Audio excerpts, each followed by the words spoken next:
शुरू से अंत तक मेरे साथ में आप अच्छे से जुड़े रहना।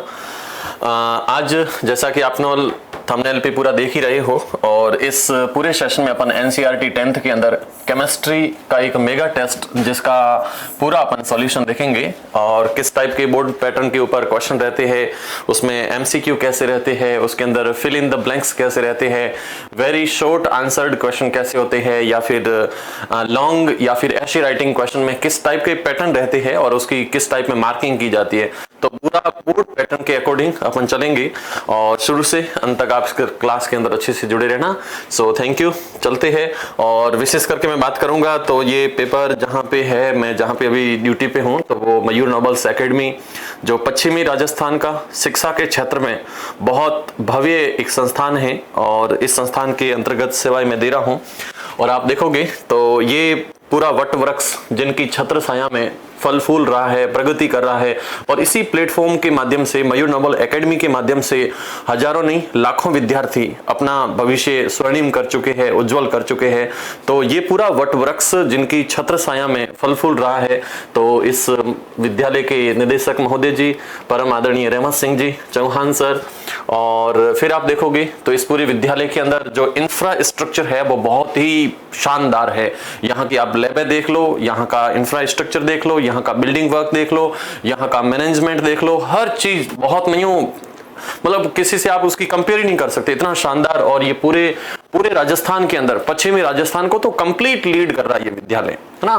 तो आप देखोगे यहाँ से डेकोरम किस टाइप से, यहाँ से केमिस्ट्री लैब का है, केमिस्ट्री लैब में पूरे के पूरे एपरेटस, आपको हर चीज का एपरेटस मिल जाएगा, है ना। कैसा भी आपको कंटेंट चाहिए, कैसा भी आपको रेडिकल चाहिए, बाड़मेर में अगर पूरे राजस्थान में मैं कहता हूँ कि इस लैब के अंदर आपको हर चीज अवेलेबल हो जाएगी।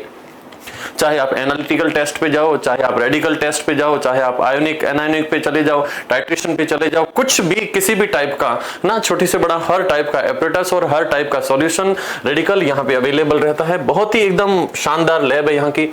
टाइम टाइम पे बच्चों के, है ना, उत्साहवर्धन के लिए हर टाइम यहाँ पे सांस्कृतिक प्रोग्राम हो गए, हर टाइप की गतिविधियां वो भी यहाँ पर टाइम टाइम में होती रहती है। और देखोगे इस साल तो बाड़मेर भास्कर ने छापा है, और जब 10th का परिणाम आया तो प्रदेश में बाड़मेर और 8वें नंबर पे रहा, लेकिन यहाँ के जो विद्यार्थी है उन्होंने प्रदेश स्तर पर भी अपना परचम लहराया है। तो ये पूरी आप न्यूज देख सकते हो, एक ही विद्यालय के 3 विद्यार्थी रहे संभाग स्तर पर टॉपर, तो ये बहुत गर्व की बात है। और यहाँ से जब विद्यार्थी निकलते हैं तो मैं कह रहा हूँ कि केवल हम मार्किंग पे बात नहीं करते, बच्चे का ओवरऑल डेवलपमेंट देखते हैं। बच्चे यहाँ से पढ़ने के बाद में नीट को क्रैक करते हैं, IIT के सेक्टर में जाते हैं, मैथ के सेक्टर में, बायो के सेक्टर में, हर जगह बच्चा अपने को यूं लीड पे रखता है, हमेशा अग्रणी पोजीशन पे रखता है। तो बहुत ही शानदार भव्य विद्यालय है। और टाइम टाइम पे देखोगे तो इस विद्यालय के अंदर ये जितने भी आपको मैं डायग्राम दिखा रहा हूं, तो यहाँ देखिए मयूर नोबल के अंदर उच्च पदों पर चयनित जो विद्यार्थी है, जिसमें IAS RAS तक के विद्यार्थी यहाँ पे है। मयूर के अंदर 22 विद्यार्थियों का नीट में एक साथ सिलेक्शन, तो ये सिलेक्शन है। टाइम टाइम पे देखोगे तो बच्चों का मार्गदर्शन करने के लिए IAS officers, RAS officers time time पे बच्चों को गाइड करते हैं। रिलेटेड, है ना, डॉक्टर्स है तो नीट के रेस्पेक्ट में बताते हैं, कोई अगर मैथ सेक्टर का है तो उनको उस रेस्पेक्ट में गाइड करने के लिए हर प्रकार के सेमिनार आयोजित करवाए जाते हैं। ये देखिए आप, बहुत भव्य सेमिनार IAS अधिकारियों के द्वारा आयोजित होते रहते हैं। टाइम टाइम पे वर्कशालाएं होती रहती है, बच्चों की गाइडेंस के प्रोग्राम चलते रहते हैं। तो ये हर प्रकार के प्रोग्राम हम मैनेज करते रहते हैं। तो इन सारी चीजों के साथ में अब मैं आपको लेकर के चलता हूं पेपर की तरफ। और पेपर मैंने फोटो करके लिए है, तो आप लोग थोड़ा सा देखने में मोबाइल की, है ना, क्वालिटी थोड़ी अच्छी रखे तो आपको दिख जाएगा अच्छे से। ये पेपर जो है वो अभी हमने जस्ट जुलाई 2023 के अंदर लिया है, और हम लोगों का टोटल जो सेशन चलता है उसमें हम लोग कोशिश करते हैं कि सितंबर तक एक बार रिवीजन, मतलब कोर्स कंप्लीट कर लेते हैं। सितंबर के बाद में अक्टूबर नवंबर में वापस हमारा रिवीजन चलता है। उसके बाद में दिसंबर जनवरी फरवरी, जब तक एग्जाम आते हैं तब तक हम 4 बार कोर्स करवा देते हैं। और 4 बार बच्चे के सामने जब वो बुकें निकलती है और बेस्ट एक्सप्लेन कंटेंट के साथ में देखते हैं तो बच्चे को एक एक चीज अंडरस्टैंड हो जाती है, उसको याद हो जाती है, उसको पता है कि आखिर ये चीज क्यों हो रही है, कैसे हो रही है, कैसे होगा। ये सारी चीजें उसको हम रटाते नहीं है, उसके सामने इतना एक्सप्लेन करते हैं कि बच्चा अच्छे से उन चीजों को समझने लग जाता है। तो अभी जुलाई का है और जुलाई अभी तक कंप्लीट हुई नहीं है, लेकिन हमने जुलाई के अंदर केमिस्ट्री को कंप्लीट करके उसका मेगा टेस्ट जो कि 60 मार्क्स का रखा था, और ये कंप्लीट जो बोर्ड का पैटर्न होता है उसी के अकॉर्डिंग है। तो आप लोग इस पेपर के साथ में रहना, बहुत आनंद आएगा। फर्स्ट क्वेश्चन यहाँ पे लिखा है कि saturated hydrocarbons on combustion to produce, है ना, जितने भी सैचुरेटेड हाइड्रोकार्बन्स होते हैं उनका जब अपन दहन करवाते हैं, उनका जब अपन कंबशन करवाते हैं तो किस का फॉर्मेशन करते हैं। फर्स्ट ऑप्शन दे रहा है sooty flame, clean flame, yellow flame या फिर क्लीन ब्लू फ्लेम। आपको पता होगा कि सैचुरेटेड हाइड्रोकार्बन्स जितने होते हैं लाइक एज CH4 है या C2H6 है, ये जितने भी सैचुरेटेड है। अच्छा, सैचुरेटेड का मतलब होता है कि जब कार्बन कार्बन के बीच में सिंगल बंध होता है तो कार्बन की संयोजकता अगर एकल बंध से कंप्लीट होती है तो ऐसे यौगिकों को अपन संतृप्त हाइड्रोकार्बन कहते हैं, सैचुरेटेड हाइड्रोकार्बन्स कहते हैं। और ये सैचुरेटेड हाइड्रोकार्बन्स जब भी कंबस्ट होते हैं, जब भी इनको जलाया जाता है तो जलाने पर हमेशा क्लीन फ्लेम का फॉर्मेशन करते हैं। कैसी फ्लेम बनती है? क्लीन फ्लेम बनती है। लेकिन अगर इन्हीं सैचुरेटेड हाइड्रोकार्बन्स का इनकम्प्लीट कंबशन होता है, मतलब ऑक्सीजन की प्रेजेंस बराबर है ही नहीं, तो वहां पर हमेशा शूटी फ्लेम बनती है ना, शूटी फ्लेम बनती है या फिर येलो फ्लेम। और एक ध्यान रखना, अगर सैचुरेटेड हाइड्रोकार्बन से और ऑक्सीजन की एक्सेस में उनको जलाया जाता है तो हमेशा क्लीन ब्लू फ्लेम का फॉर्मेशन हो जाता है। तो इसमें आंसर हो जाएगा क्लीन फ्लेम बनती है जब सैचुरेटेड हाइड्रोकार्बन को कंबस्ट करवाया जाता है। अगला क्वेश्चन कह रहा है which compound पजेज maximum melting point. ये आप लोग देखोगे तो 10th के अंदर जो 4th चैप्टर है उसके जस्ट इनिशिएशन में एक टेबल दे रखी है और वहीं से ये क्वेश्चन है कि किसका मेल्टिंग पॉइंट, बॉइलिंग पॉइंट। आप देखोगे वहां पे जो एसिटिक एसिड है उसका मेल्टिंग पॉइंट, बॉइलिंग पॉइंट सबसे हाई रहता है ना। तो इनके अंदर एसिटिक एसिड का फॉर्मूला फर्स्ट नंबर पे है, फॉर्मूला है इसका CH3COOH, इसका नाम है एसिटिक एसिड। तो इसका आंसर नंबर फर्स्ट हो जाएगा which compound पजेज maximum melting point. तो इसके अंदर एसिटिक एसिड है, ये है CHCl3, इसका फॉर्म होता है, फॉर्मूला है क्लोरोफॉर्म, तो इसका भी नहीं होने वाला है। CH4 मीन मिथेन, इसका तो बहुत डाउन होता है, 90 के लगभग होता है, तो मिथेन है। ये है CH3CH2OH, ये 156 केल्विन के अराउंड होता है, तो बहुत कम होता है। क्लोरोफॉर्म भी बहुत कम रहता है, लेकिन जो एसिटिक एसिड है इसका melting point in covalent compound में काफी मैक्सिमम होता है। यस, अगला क्वेश्चन, ये क्वेश्चन बहुत आपको हेल्प करेगा। क्वेश्चन दे रखा है कि amalgam is an alloy of metal, है ना। अमलगम जो है वो किस मेटल का जब एलॉय बनता है तो उसको अमलगम कहते हैं। तो आप अच्छे से जानते होंगे कि सर ये तो क्वेश्चन मरकरी के रेस्पेक्ट में होगा। मरकरी का आप कोई भी एलॉय बना दो, मरकरी का कोई भी आप मिक्स मेटल बना दो, तो मर्क्यूरी का मिक्स मेटल हमेशा अमलगम होता है। तो ये जिंक के साथ नहीं होगा, सोडियम के साथ नहीं होगा, आयरन के साथ नहीं होगा। तो इसका राइट ऑप्शन हो जाएगा second number question, second answer. Yes, question है which is a correct reactivity order of metals. Metal की रिएक्टिविटी ऑर्डर आप देखते हो तो जब मेटल के चैप्टर में जाते हो, आप 3rd चैप्टर में जाते हो, तो वहां पे पूरी मेटल की एक रिएक्टिविटी ऑर्डर दे रखा है। और रिएक्टिविटी होती क्या है, तो जब अपन मेटल को उनके रिएक्टिविटी ऑर्डर के डिक्रीजिंग सीक्वेंस में जब अरेंज करते हैं तो उसको कहते हैं रिएक्टिविटी ऑर्डर। और रिएक्टिविटी ऑर्डर में आप लोग अच्छे से देखते होंगे जिसमें potassium, sodium, calcium, magnesium, aluminium और जिंक, इन सब की रिएक्टिविटी काफी हाई होती है, तो इनको अपन कहते हैं मोर रिएक्टिव मेटल। उसके बाद में देखोगे तो Fe, Pb, है ना, और उसके साथ में रह जाता है H। तो ये सारे के सारे मिडल, है ना, थोड़े से मिडल रिएक्टिव होते हैं।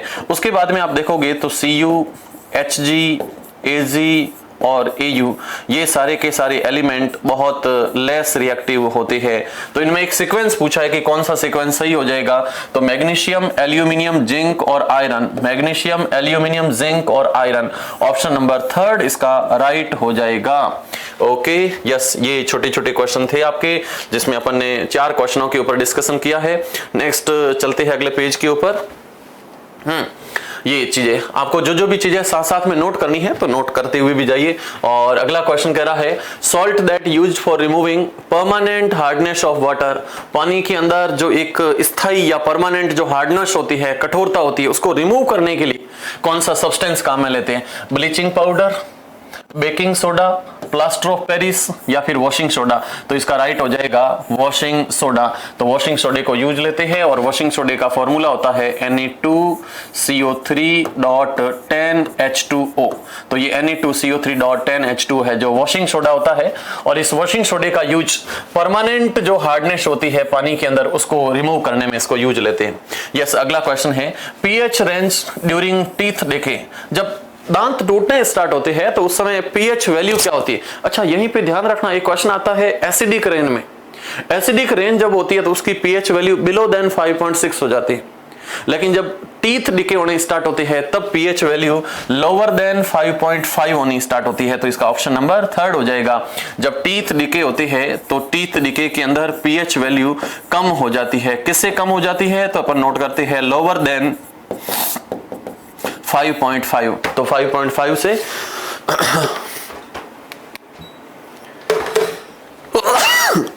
और है ना, तो ये 5.5 से थोड़ी सी वैल्यू डाउन होनी स्टार्ट हो जाती है। तो ये भी आपने देख लिए होंगे। ये यहां तक 5 और 6 क्वेश्चन कंप्लीट हो चुके हैं। यस, अगला क्वेश्चन है, अगले क्वेश्चन में दे रखा है कि ये कौन सी रिएक्शन का एग्जाम्पल है। देखिए रिएक्शन दे रखी है यहां पर Fe2O3 प्लस 2Al और आपस में रिएक्ट करके फॉर्मेशन होता है Al2O3 aluminium oxide and iron का फॉर्मेशन होता है। कैसी रिएक्शन है? तो इस रिएक्शन को देखते ही आप लोग अच्छे से आइडेंटिफाई कर लोगे कि सर इसमें एल्यूमिनियम की रिएक्टिविटी ज्यादा होती है as compared to iron. Then during the reaction aluminum will displace iron from its salt from its compound. Then this type is then this type's reaction is also known as a displacement reaction. Then option number 3 will be right. ये combination reaction नहीं है, decomposition है नहीं, double decomposition है नहीं। अगला question है which of the statement about the reaction below are incorrect। एक रिएक्शन है जो मैंने यहाँ नोट कर रखी है जिसमें है PbO, इसको मैं नोट कर देता हूं 2PbO react with carbon then it will produce lead and CO2।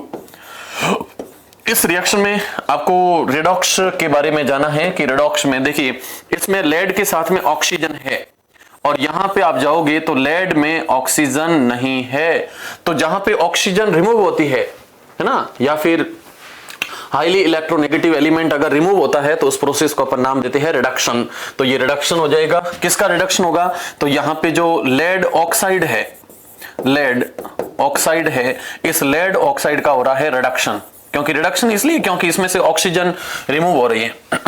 इधर देखिए कार्बन सिंगल है लेकिन इधर देखिए कार्बन के साथ ऑक्सीजन है, तो जहां ऑक्सीजन ऐड होती है तो उसको कहते हैं ऑक्सीडेशन। तो कार्बन का हो रहा है ऑक्सीडेशन, कार्बन का हो रहा है oxidation, carbon is getting oxidise. Yes, lead oxide is reduced. Yes, lead oxide is reduced. ये ऑप्शन यहाँ पे सही है, लेकिन क्वेश्चन में पूछा है कि कौन सा ऑप्शन यहाँ पे इनकरेक्ट है, गलत ऑप्शन है। तो गलत को आपको चूज करना है। तो इसमें देखा लेड इज गेटिंग रिड्यूस, ये lead lead lead, yes lead is getting reduce, यहां पे नहीं होगा, अपने को यहां देखना पड़ता है। तो लेड ऑक्साइड का रिडक्शन हो रहा है, लेड का रिडक्शन नहीं हो रहा, तो फर्स्ट यहां पे रॉन्ग ऑप्शन हो जाएगा।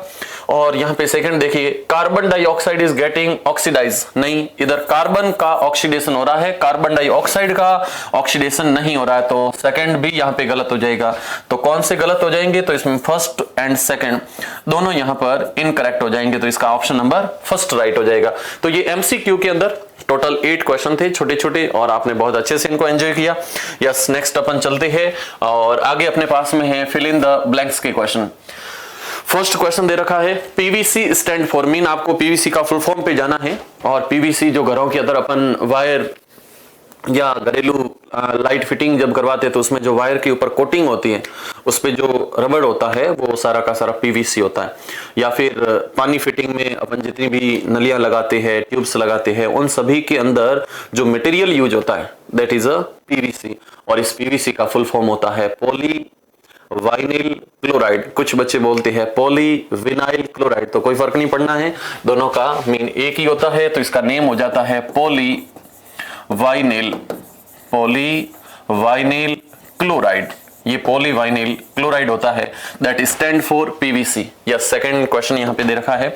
अगला क्वेश्चन यहां पे कह रहा है कि suffix use for aldehyde functional group. Aldehyde functional group जब होते हैं तो एल्डिहाइड फंक्शनल ग्रुप आप लोगों को पता होगा, एल्डिहाइड फंक्शनल ग्रुप कुछ ऐसे होते हैं जिनके अंदर जुड़ा होता है CHO ग्रुप, और जहां कहीं पे भी CHO ग्रुप होता है तो उसमें जो सफिक्स लगता है वो सफिक्स यूज होता है L। लेकिन ध्यान रखना, सफिक्स को लिखते टाइम ऐसे लिखोगे, क्योंकि पहले तो आप लिखोगे ए डैश, आगे लिखोगे स्मॉल l। बच्चे क्या करते हैं, इसकी जगह यूं कैपिटल लिख लेते हैं, AL लिख देते हैं, ये तो एल्यूमिनियम हो गया है, ये L थोड़ी ना है, तो आपको लिखना पड़ता है स्मॉल AL, तो ये आपका राइट हो जाएगा। अगला question, 5 to 8% solution of acetic acid in water. Yes, बहुत अच्छे से NCERT में दे रखा है कि जब एसिटिक एसिड का 5 से 8% सॉल्यूशन पानी के साथ में लेते हो, that is also known as a vinegar and that use for prevention of pickles. अचार को लंबे टाइम तक सुरक्षित रखने के लिए, प्रिजर्व करने के लिए इस सब्सटेंस का यूज होते हैं, तो that is also known as a vinegar, है ना। तो इसको विनेगर के नाम से जानते हैं। क्या होता है, होता कुछ नहीं है, ये एसिटिक एसिड है और इस एसिटिक एसिड का 5 to 8% सॉल्यूशन ले लो, किसके साथ में, वाटर के साथ में, that is also known as a vinegar, तो ये विनेगर रहता है। अगला क्वेश्चन है, during electrolytic refining anode is made. Yes, जब मेटल्स का प्यूरिफिकेशन करते हैं तो प्यूरिफिकेशन में इलेक्ट्रोलिटिक रिफाइनिंग होती है, और उस इलेक्ट्रोलिटिक रिफाइनिंग के अंदर जो एनोड होता है, एनोड हमेशा इम्प्योर मेटल का थिक रोड लेते हैं, लेकिन जो कैथोड लेते हैं, जहां पे प्रेसिपिटेशन होगा, जहां पे जमाव होना स्टार्ट होता है, तो कैथोड होता है प्योर का और पतला होता है, लेकिन एनोड होता है इम्प्योर का और काफी मोटा रोड होता है, उसकी थिक शीट होती है। तो यहां पे anode made of impure metal, तो इम्प्योर मेटल होता है, और इम्प्योर मेटल के साथ साथ में अपन लिख सकते हैं इसकी बहुत ही थिक रोड लगाते हैं, और थिक रोड कहां पे लगाते हैं, एनोड के ऊपर लगाते हैं, तो एनोड के ऊपर प्रोसेस होता है। Non metal oxides are generally in nature, non metal की ऑक्साइड मीन अपन लोग देख ले, जैसे सल्फर डाई ऑक्साइड है, कार्बन डाई ऑक्साइड है, या फिर नाइट्रोजन डाई ऑक्साइड है, ये सारे के सारे एसिडिक नेचर में होते हैं, है ना। और मेटल के जितने भी ऑक्साइड है वो सारे के सारे बेसिक नेचर में होते हैं। कैसे, जैसे आप देख लो सोडियम हाइड्रोक्साइड, पोटेशियम हाइड्रोक्साइड, तो मेटल का हाइड्रोक्साइड या मेटल का ऑक्साइड सारे बेसिक होते हैं, लेकिन क्वेश्चन पूछा है नॉन मेटल के ऑक्साइड, तो नॉन मेटल के ऑक्साइड हमेशा एसिडिक इन नेचर होते हैं, एसिडिक इन नेचर होते हैं। अगला question, lichen is a plant belonging to the division. Lichen आपको पता होगा, जो लिटमस पेपर होते हैं ना, जिसमें अपन एसिड और बेस दोनों का आइडेंटिफिकेशन करते हैं, तो वहां पर आपको पता होगा कि सब्सटेंस दो टाइप के होते हैं, या तो एसिड या फिर बेस। जो एसिड होता है वो ब्लू को रेड कर देता है ना, ब्लू को रेड कर देता है, एसिड की टेंडेंसी होती है जो ब्लू लिटमस पेपर को रेड कर देता है, और जो बेस होता है वो रेड लिटमस पेपर को ब्लू में चेंज कर देता है। तो ये जो लिटमस पेपर है, इस लिटमस पेपर को एक्सट्रैक्ट जिस प्लांट से करते हैं, that is also known as a lichen. कुछ बच्चे जिसको बोलते हैं सर लिचेन, यस, तो ये लाइकेन होता है, और ये लाइकेन प्लांट के अंदर जिस डिवीजन से है, that is also known as a thallophyta, है ना। तो ये थैलोफाइटा से रिलेटेड होता है, तो थैलोफाइटा प्लांट है। अगला है chemical reaction is balanced bye. Yes, कोई भी केमिकल रिएक्शन है उसको बैलेंस करोगे, तो बैलेंस करने में जो मेथड यूज आता है, हाँ वही जो आप लोग बोल रहे हो, उसका नाम है hit and trial method. Okay, तो that is also known as a hit and trial method, hit and trial method. किसी भी केमिकल रिएक्शन को बैलेंस करने के लिए जो अपन मेथड यूज करते हैं, that is also known as a hit and trial method. तो चलते हैं नेक्स्ट, और नेक्स्ट में अपने पास में आ चुके हैं वेरी शॉर्ट आंसर्ड क्वेश्चंस, जिसमें आपके पास में टोटल 12 क्वेश्चन रहने वाले हैं 1 मार्क्स के। यस, फर्स्ट में है कंप्लीट द रिएक्शन, और ये फर्स्ट चैप्टर के अंदर जब अपन कैटलिस्ट पढ़ते हैं, रिएक्शन को लिखने का जब तरीका पढ़ते हैं, way of presentation of chemical reaction, then we use, जब केमिकल कंप्लीट होती है तो उसके एरो के ऊपर उसका प्रेशर, उसका टेम्परेचर और जो भी ऑप्टिमम कंडीशंस होती है उन सभी का वहां पर रिप्रेजेंटेशन करना पड़ता है। तो इस रिएक्शन में आप देखोगे तो इसमें carbon monoxide when react with hydrogen gas then yes in the presence of atmospheric pressure, और इस पे 340 एटमॉस्फेरिक प्रेशर जब अप्लाई करते हैं तो इससे मिथेनॉल का फॉर्मेशन हो जाता है, मिथेनॉल, और ये लिक्विड स्टेट में बनता है। इस सब्सटेंस का नाम है मिथेनॉल। तो यहां से मिथेनॉल का फॉर्मेशन होता है। ऑल क्यों? क्योंकि इसके पीछे की तरफ लिखा हुआ है OH, और इस OH का मीन होता है अल्कोहल, तो इसमें अल्कोहल फंक्शनल ग्रुप है। अगला क्वेश्चन है balance the chemical equation. Balance करने के लिए देखिए रिएक्शन नोट की हुई है Fe, ये सॉलिड स्टेट में है, इसकी रिएक्शन होती है H2O के साथ, और H2O गैसियस स्टेट में है। After reaction it will produce Fe3O4 in solid state and produce H2O gas in nature. Yes, balance this chemical equation. अच्छा ध्यान रखना, जब भी केमिकल रिएक्शन को बैलेंस करते हो तो सबसे पहले ऑक्सीजन हाइड्रोजन को छोड़ करके बाकी एलिमेंट को थोड़ा अपन पहले बैलेंस करते। ओके, यस, नोट कीजिए यहां पे iron 3 time, iron single time, तो आगे लगाओगे आप लोग 3, और जो भी आप जोड़ते हो उसके ऊपर बॉक्स लगा करके बंद करोगे ताकि जांच करते टाइम, कॉपियों की चेकिंग होते टाइम जल्दी पकड़ में आए। और जितना आपका काम बेस्ट होगा, कॉपी उतनी जल्दी चेक होकर के निकलती है, नंबर उतने ज्यादा बढ़ते हैं, और अपने को भाई साहब इन मामलों में नंबर चाहिए कॉपी के रेस्पेक्ट में। यस, आगे देखिए आप हाइड्रोजन ऑक्सीजन, यहां देखिए ऑक्सीजन 4 टाइम है, यहां ऑक्सीजन सिंगल टाइम है, तो आप आगे लिखोगे इसमें 4, और वहां पे भी हो गया 4। नेक्स्ट आप देखोगे यहां पर हाइड्रोजन, तो हाइड्रोजन टोटल पड़ा है 4 2 जा 8 टाइम, उधर हाइड्रोजन 2 टाइम, तो इधर इसके आगे लगा दोगे 4। अरे वाह सर वाह, बैलेंस हो गई रिएक्शन। तो ये बैलेंस हो गई, सिंपल टाइप की रिएक्शन है, और इसको बैलेंस कोई बच्चा ऐसा नहीं होगा जो इस रिएक्शन को बैलेंस नहीं कर सकता क्लास में पढ़ने के बाद। तो ये सब सिंपल चीजें हैं। अगला question, right a balance chemical equation for burning of natural gas. Yes, ये सिंपल टाइप की रिएक्शन है। थर्ड क्वेश्चन यहां पे जा रहा है, मैं थर्ड पे चल रहा हूं। नेचुरल गैस की बर्निंग, नेचुरल गैस, इस नेचुरल गैस की बर्निंग की रिएक्शन आपको लिखनी है। नेचुरल गैस की बर्निंग, देखिए क्या लिखोगे आप लोग। नेचुरल गैस का मीन होता है CH4, इसका नेम होता है नेचुरल गैस। नेचुरल गैस कहते हैं इस गैस को, मिथेन गैस भी कहते हैं, मिथेन गैस कहते हैं, इसको मार्स गैस भी कहते हैं। ध्यान रखना, ये छोटी छोटी चीजें एग्जाम में बहुत हेल्प करती है। इसको मार्स गैस भी कहते हैं। और जब आप इसको जलाओगे तो जलाने के लिए आपको पता है हमेशा ऑक्सीजन की रिक्वायरमेंट होती है, तो reaction will be take place in the presence of oxygen. After then it will produce CO2, first of all produce CO2 and H2O, and it produce maximum amount of heat, बहुत ज्यादा यहां से ऊष्मा निकलती है। यस, रिएक्शन को थोड़ा सा बैलेंस कर लीजिए। Carbon single, hydrogen 4 time, hydrogen 2 time, yes, then we write. अच्छा, आगे की तरफ जो भी लिखते हो इसको कहते हैं स्टोकियोमेट्रिक कोएफिशिएंट। क्या कहते हैं? ऐसा कुछ कहते हैं, स्टोकियोमेट्रिक, आगे जो वर्ड लिखा है इसको कहा जाता है स्टोकियोमेट्रिक कोएफिशिएंट। ये स्टोकियोमेट्रिक कोएफिशिएंट होता है जो आगे वर्ड लगते हैं।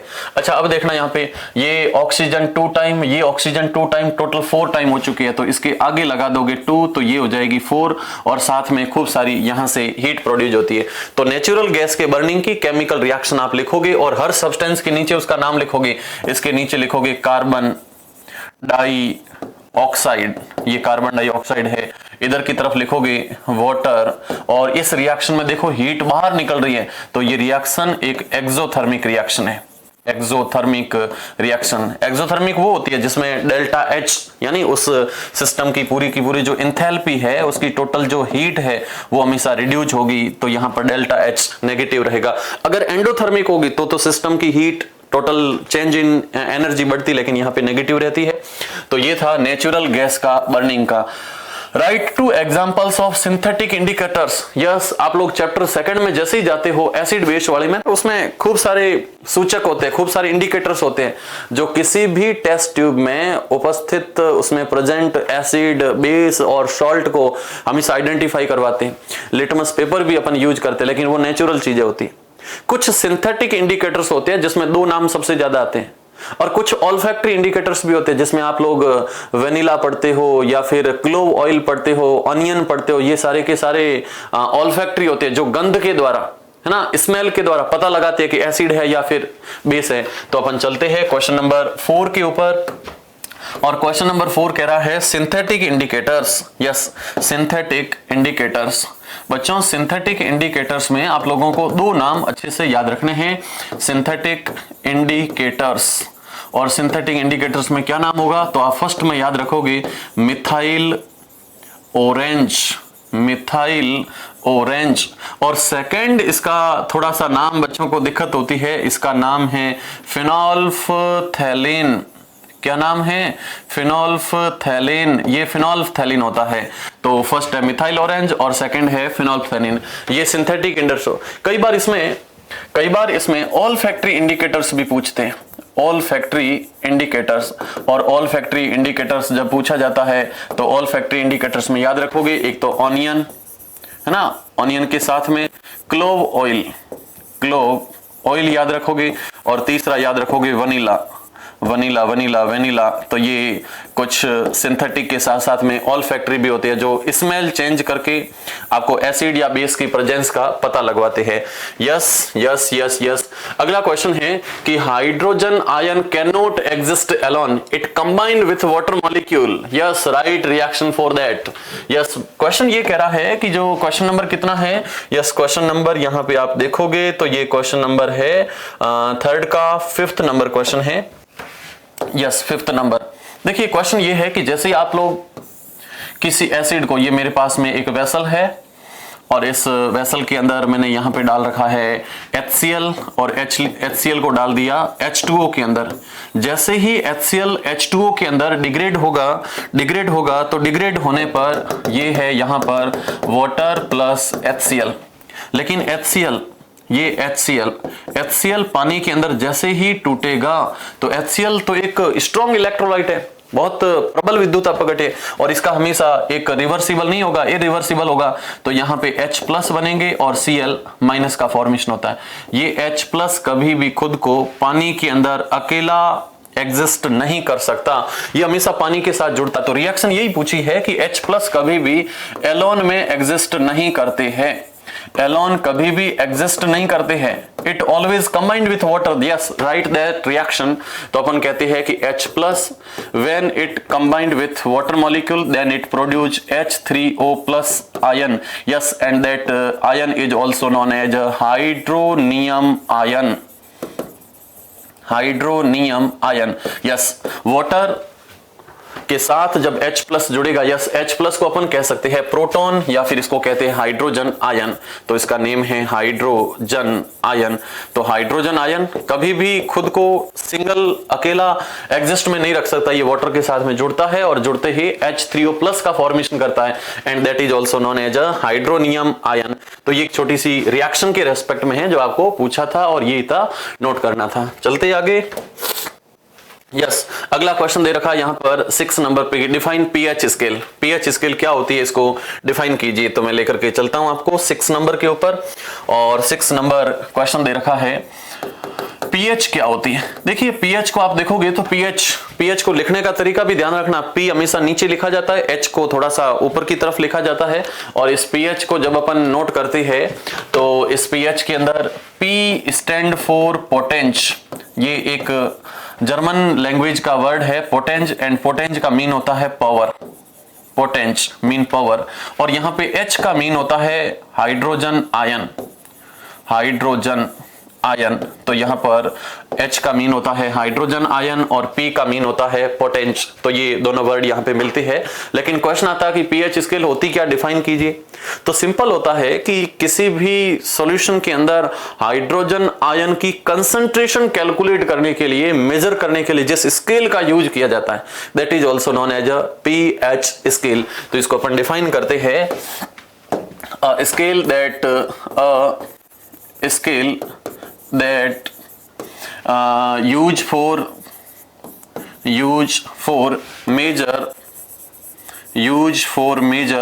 the concentration of measure the concentration of hydrogen ion in solution किसी भी सॉल्यूशन के अंदर हाइड्रोजन आयन की कंसंट्रेशन को कैलकुलेट करने के लिए जिस स्केल का यूज करते हैं that is also known as a pH scale. Yes बच्चे, इसके बाद में आप लोग पीएच स्केल को ड्रॉ भी करोगे और पीएच स्केल को ड्रॉ करने के लिए आप लोग क्या करोगे, इसके बीच में से एक लाइन ऐसे भी जाएगी और इधर की तरफ लिखोगे H+, ब्रैकेट में नोट करोगे एसिड, इधर की तरफ नोट करोगे आप लोग OH- और पास में लिखोगे बेस। ये आपने नोट कर दिया बेस। बीच में जो वैल्यू आती है उसके जस्ट नीचे की तरफ लिखोगे 7। इसकी रेंज चलती है 0 से 14 तक और यहां से 7 से 14 एरो ऐसे करोगे और इसमें लिखोगे इंक्रीज बेस।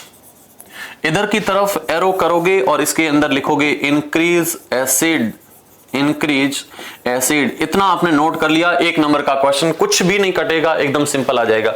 ओके, और 7 है वहां पे आप लिखोगे न्यूट्रल, न्यूट्रल। यहां पे आप लिखोगे बेस और यहां पे आप नोट कर लोगे एसिड। ये एक स्ट्रेंथ दिखाने के लिए स्केल यूज की जाती है and that is also known as a pH scale. तो इसको पीएच स्केल के नाम से भी जानते हैं और आप इसको देख भी सकते हो। यहां पे देखिए डेफिनेशन भी है।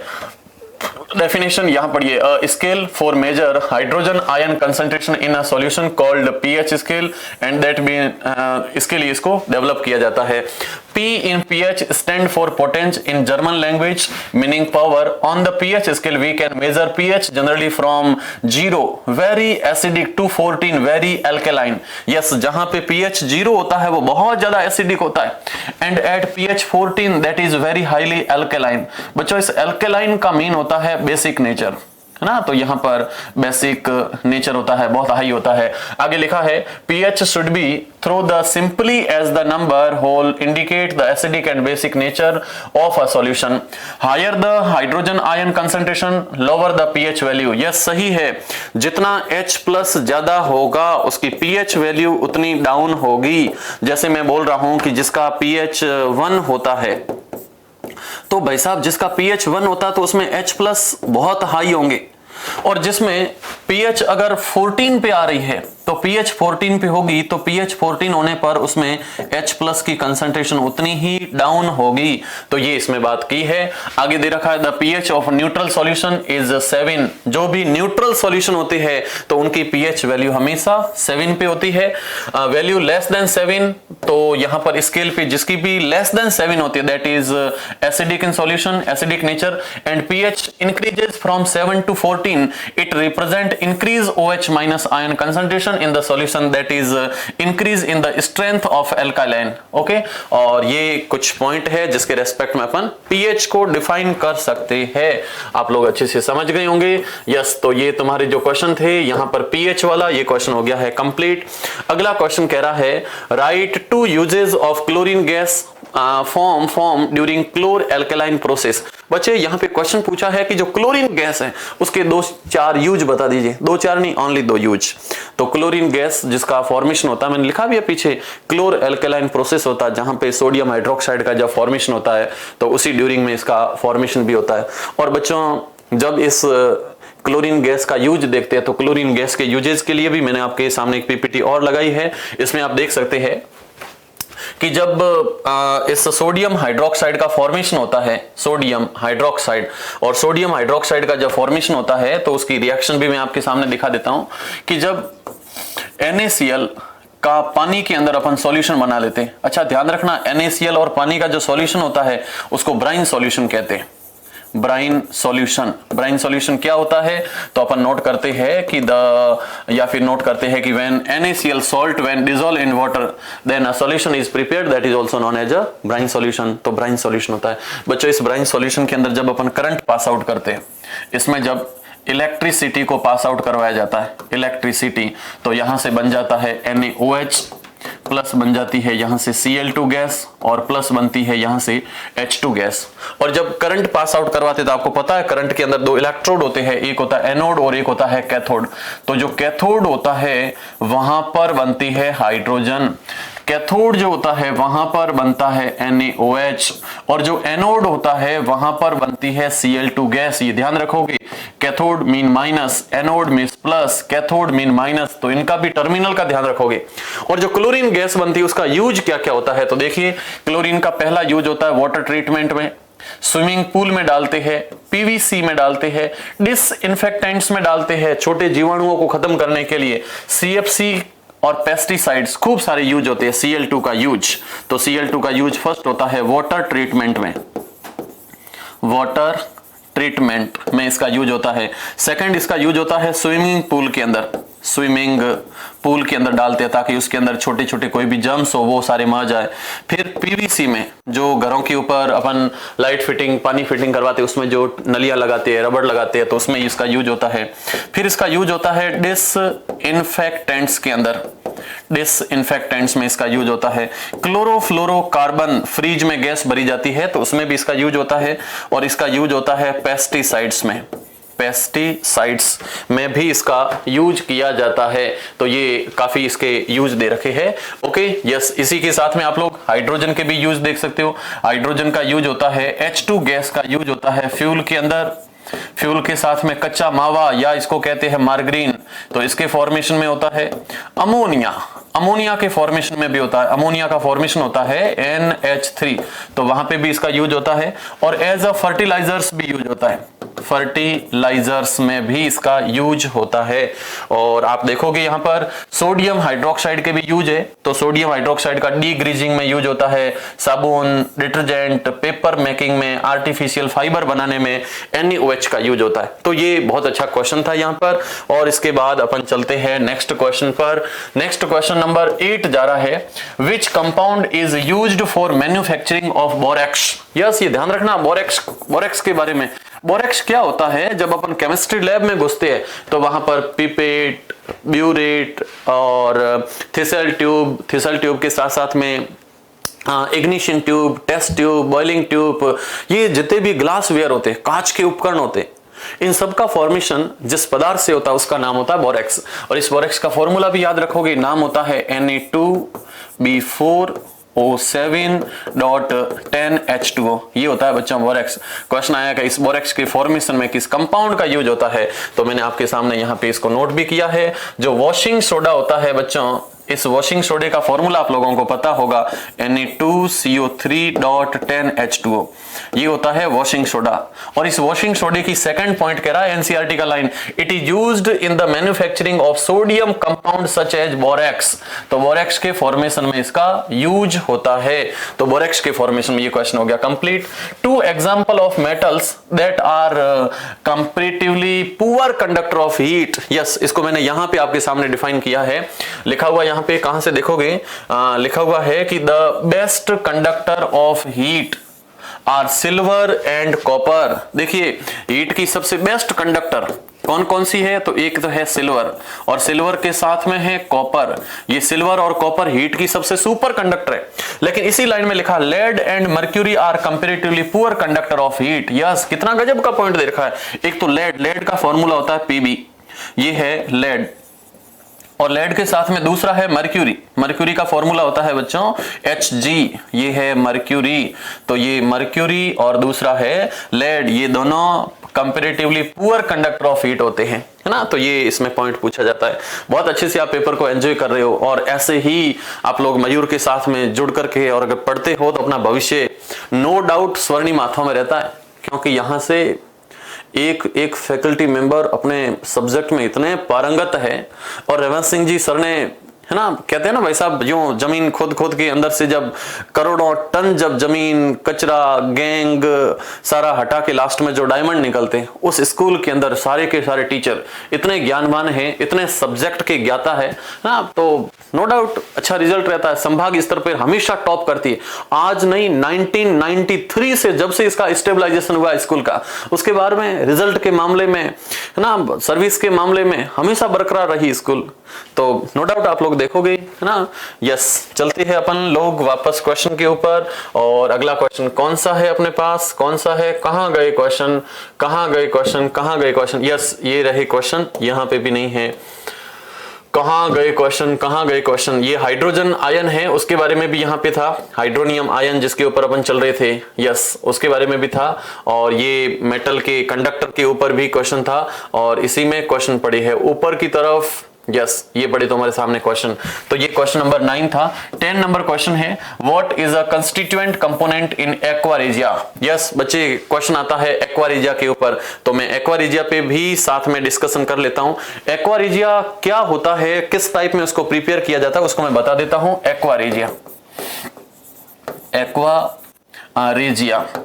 बच्चे देखिए, एक्वारेजिया क्या है, उसमें तुम लोग सिंपल डिफाइन करोगे। इसमें 2 एसिड होते हैं अपने पास में। एक आपने बीकर लिया, उसमें पहले आपने डाल दिया कंसंट्रेटेड HCl, ऐसे एक आपके पास में बीकर, और इस बीकर के अंदर आपने डाल दिया अंदर की तरफ कंसंट्रेटेड, ध्यान रखोगे कंसंट्रेटेड जरूरी है, कंसंट्रेटेड हाइड्रोक्लोरिक एसिड। ऊपर से आपने ऐड कर दिया कंसंट्रेटेड HNO3। तो इन दोनों का जब सॉल्यूशन मिलाते हो, अच्छा अनुपात भी फिक्स रखना, रेशियो, ये 75% मिलाओगे तो ये 25% मिलाओगे, यानी इनको हमेशा 3:1 के अंदर ही मिलाना है।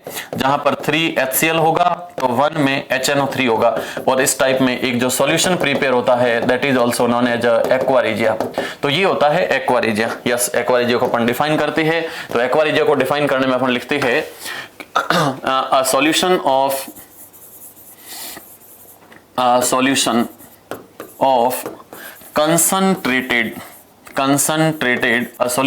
concentrated पहले कौन होगा, concentrated hydrochloric acid, hydrochloric acid mean HCl and concentrated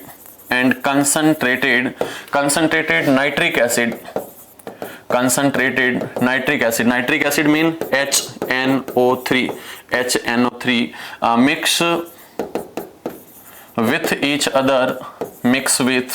each other किस रेशियो में, mix with each other in 3:1 is called aqua regia.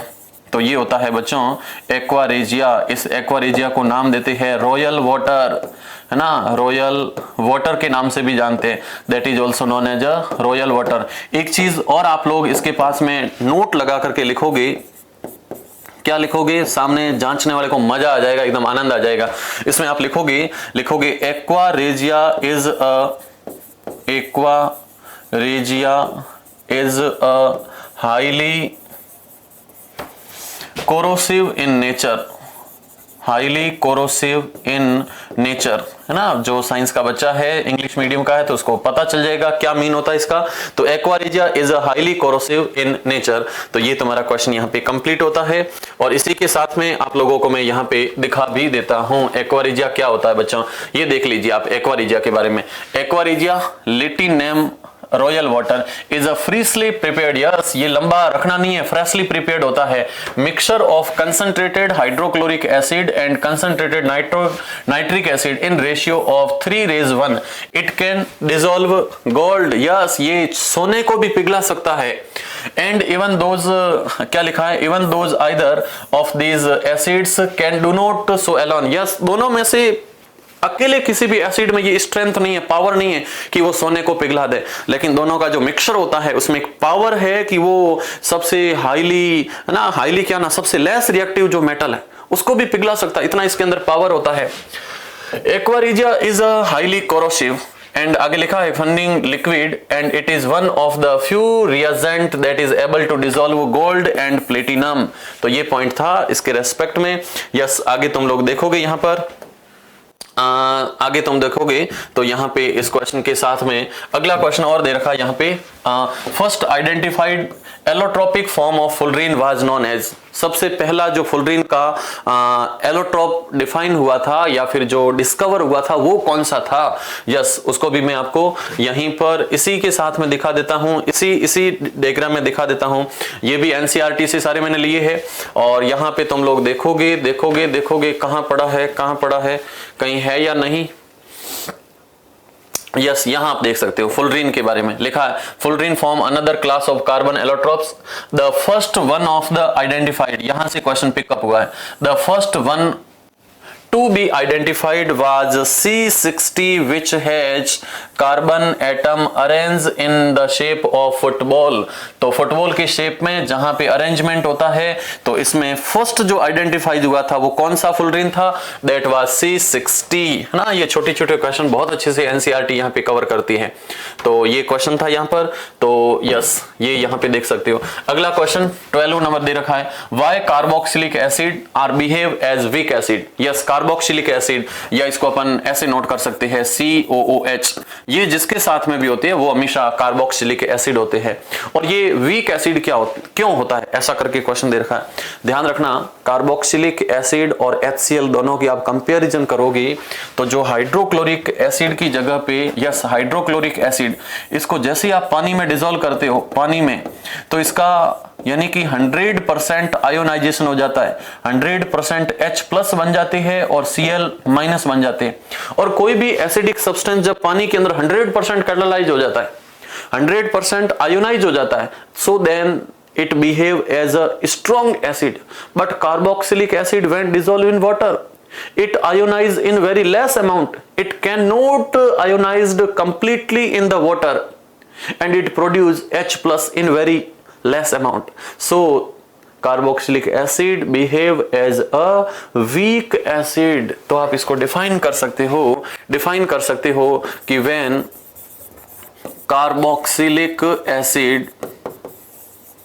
when carboxylic acid dissolve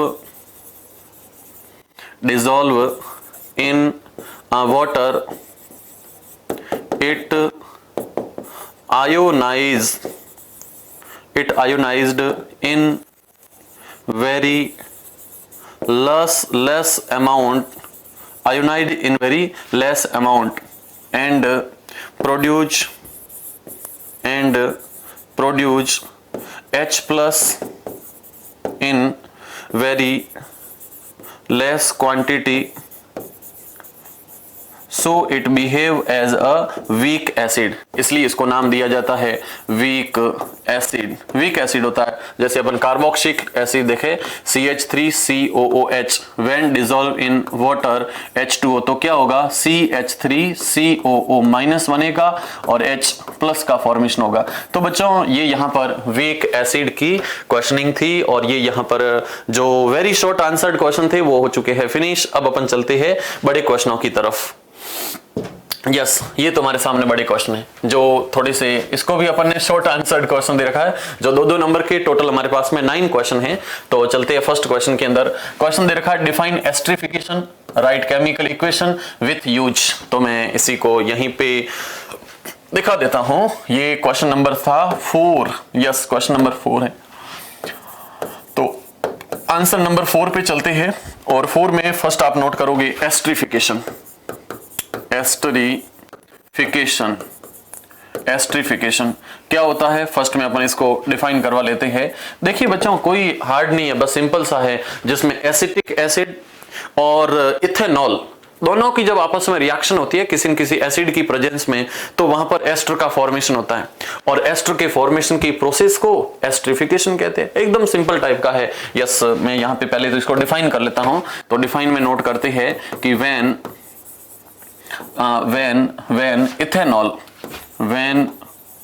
ethanol या फिर पहले इथेनोइक एसिड लिख लेते हैं, when ethanoic acid react with ethanol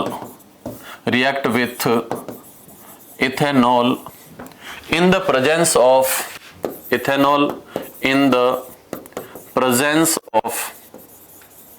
the presence of acid, it produce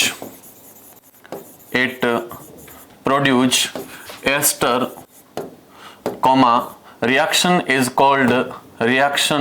reaction is called estrification. Reaction is called esterification, reaction is called esterification, तो इसको अपन esterification कहते हैं। अब बच्चों इसकी रिएक्शन पे आते हैं, तो फर्स्ट में ethanoic acid react with ethanol, तो इन दोनों की अपन रिएक्शन नोट करते हैं। इथेनोइक एसिड का फॉर्मूला होता है CH3COOH, और इसकी रिएक्शन अपन करवाते हैं इथेनॉल के साथ। बच्चों इथेनॉल का फॉर्मूला होता है C2H5OH, ये C2H5OH। अब होगा क्या, जब भी रिएक्शन होगा तो यहां से H और इधर से OH ये निकल जाएंगे। रिएक्शन में एरो के ऊपर अपन नोट करते हैं एसिड, एसिड का मतलब आप H+ लिखोगे ओनली, तो ये एसिड को रिप्रेजेंट करता है। बाकी यहां से H2 एलिमिनेट होगा, बाकी सेम आप लिख लोगे यहां से, तो आप लिखोगे वहां से CH3COO, फिर लिखोगे C2H5 प्लस बन जाएगा H2O। इस पदार्थ का नाम है एस्टर।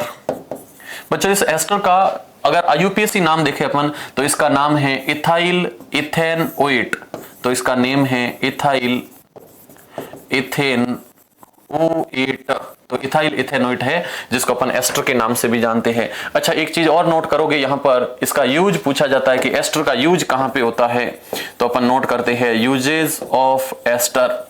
तो यूजेस ऑफ एस्टर के रेस्पेक्ट में चलते हैं, तो आप लोग ध्यान रखना, एक इसका यूज होता है, सबसे बेस्ट जो यूज होता है वो होता है in the formation of soap, है ना, in the formation of soap, साबुन बनाने में इसका यूज होता है। सेकंड होता है in the formation of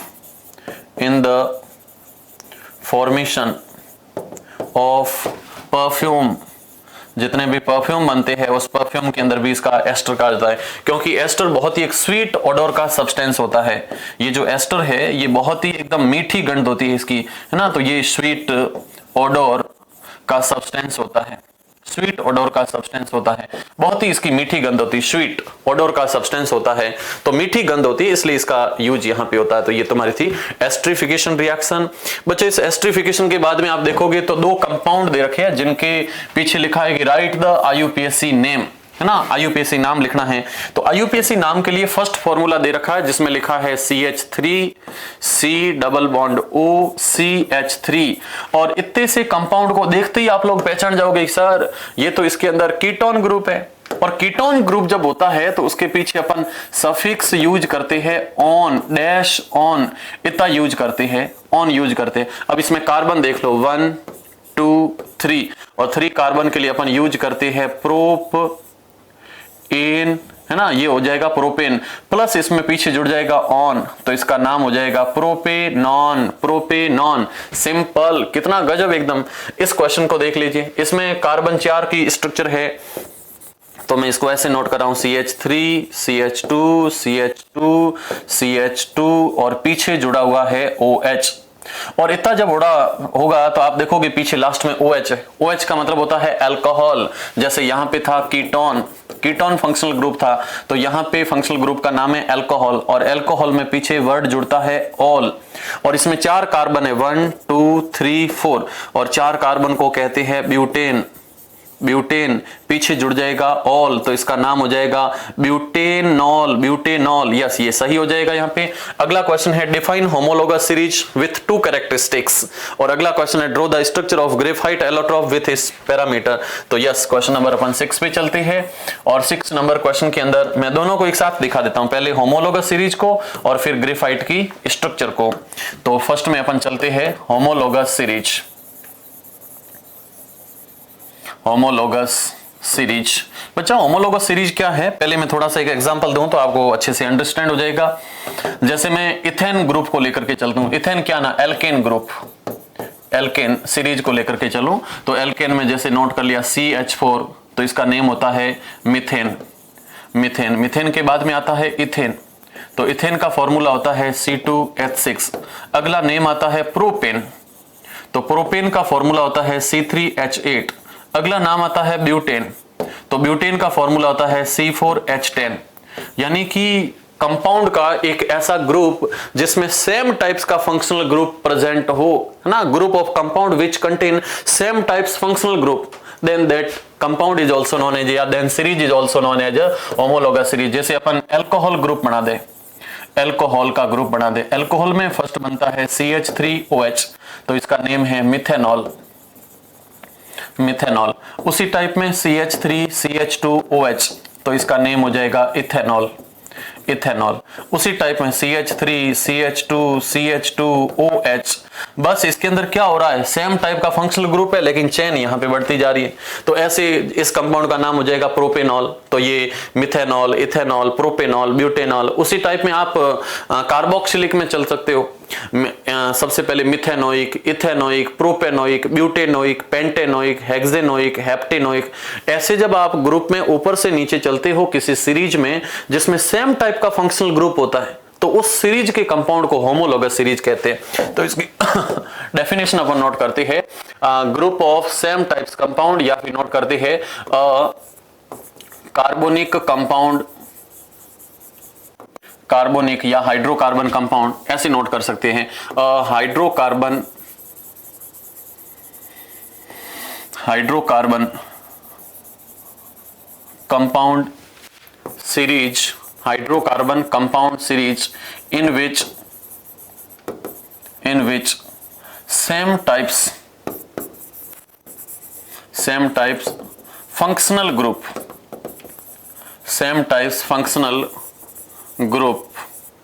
is present, called homologous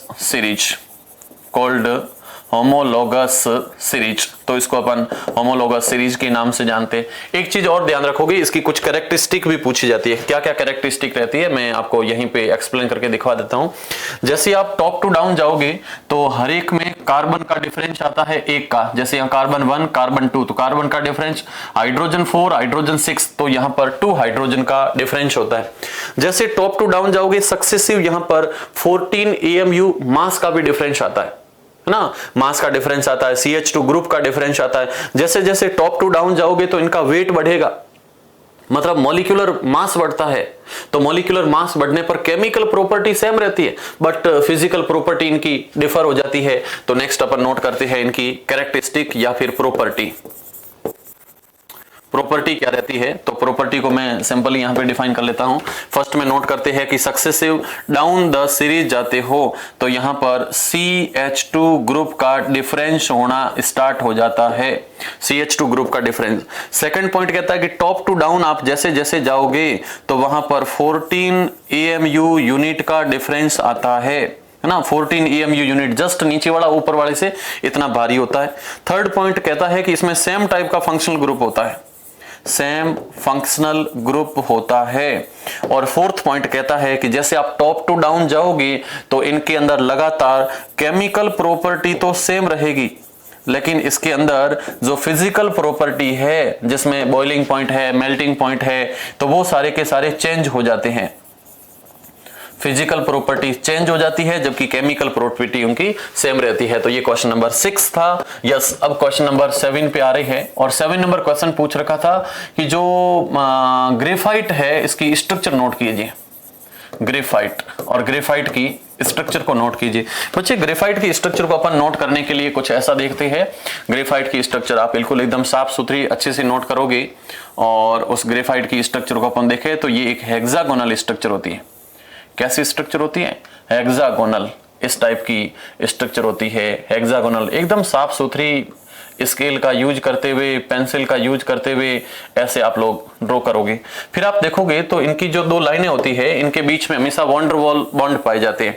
ऐसे वंडरवॉल बॉन्ड रहते हैं, वंडरवॉल बॉन्ड इसकी नीचे की परतों के बीच में, ऊपर की परतों के बीच में हमेशा इसमें वंडरवॉल बॉन्ड पाए जाते हैं।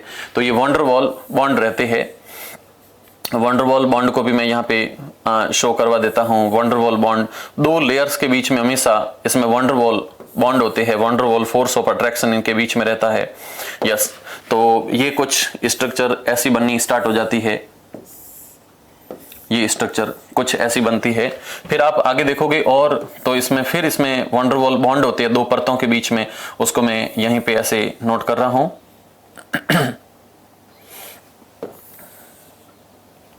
हर लेयर का आप वंडरवॉल बॉन्ड यहां पे दिखाओगे, हर परत का दिखाओगे।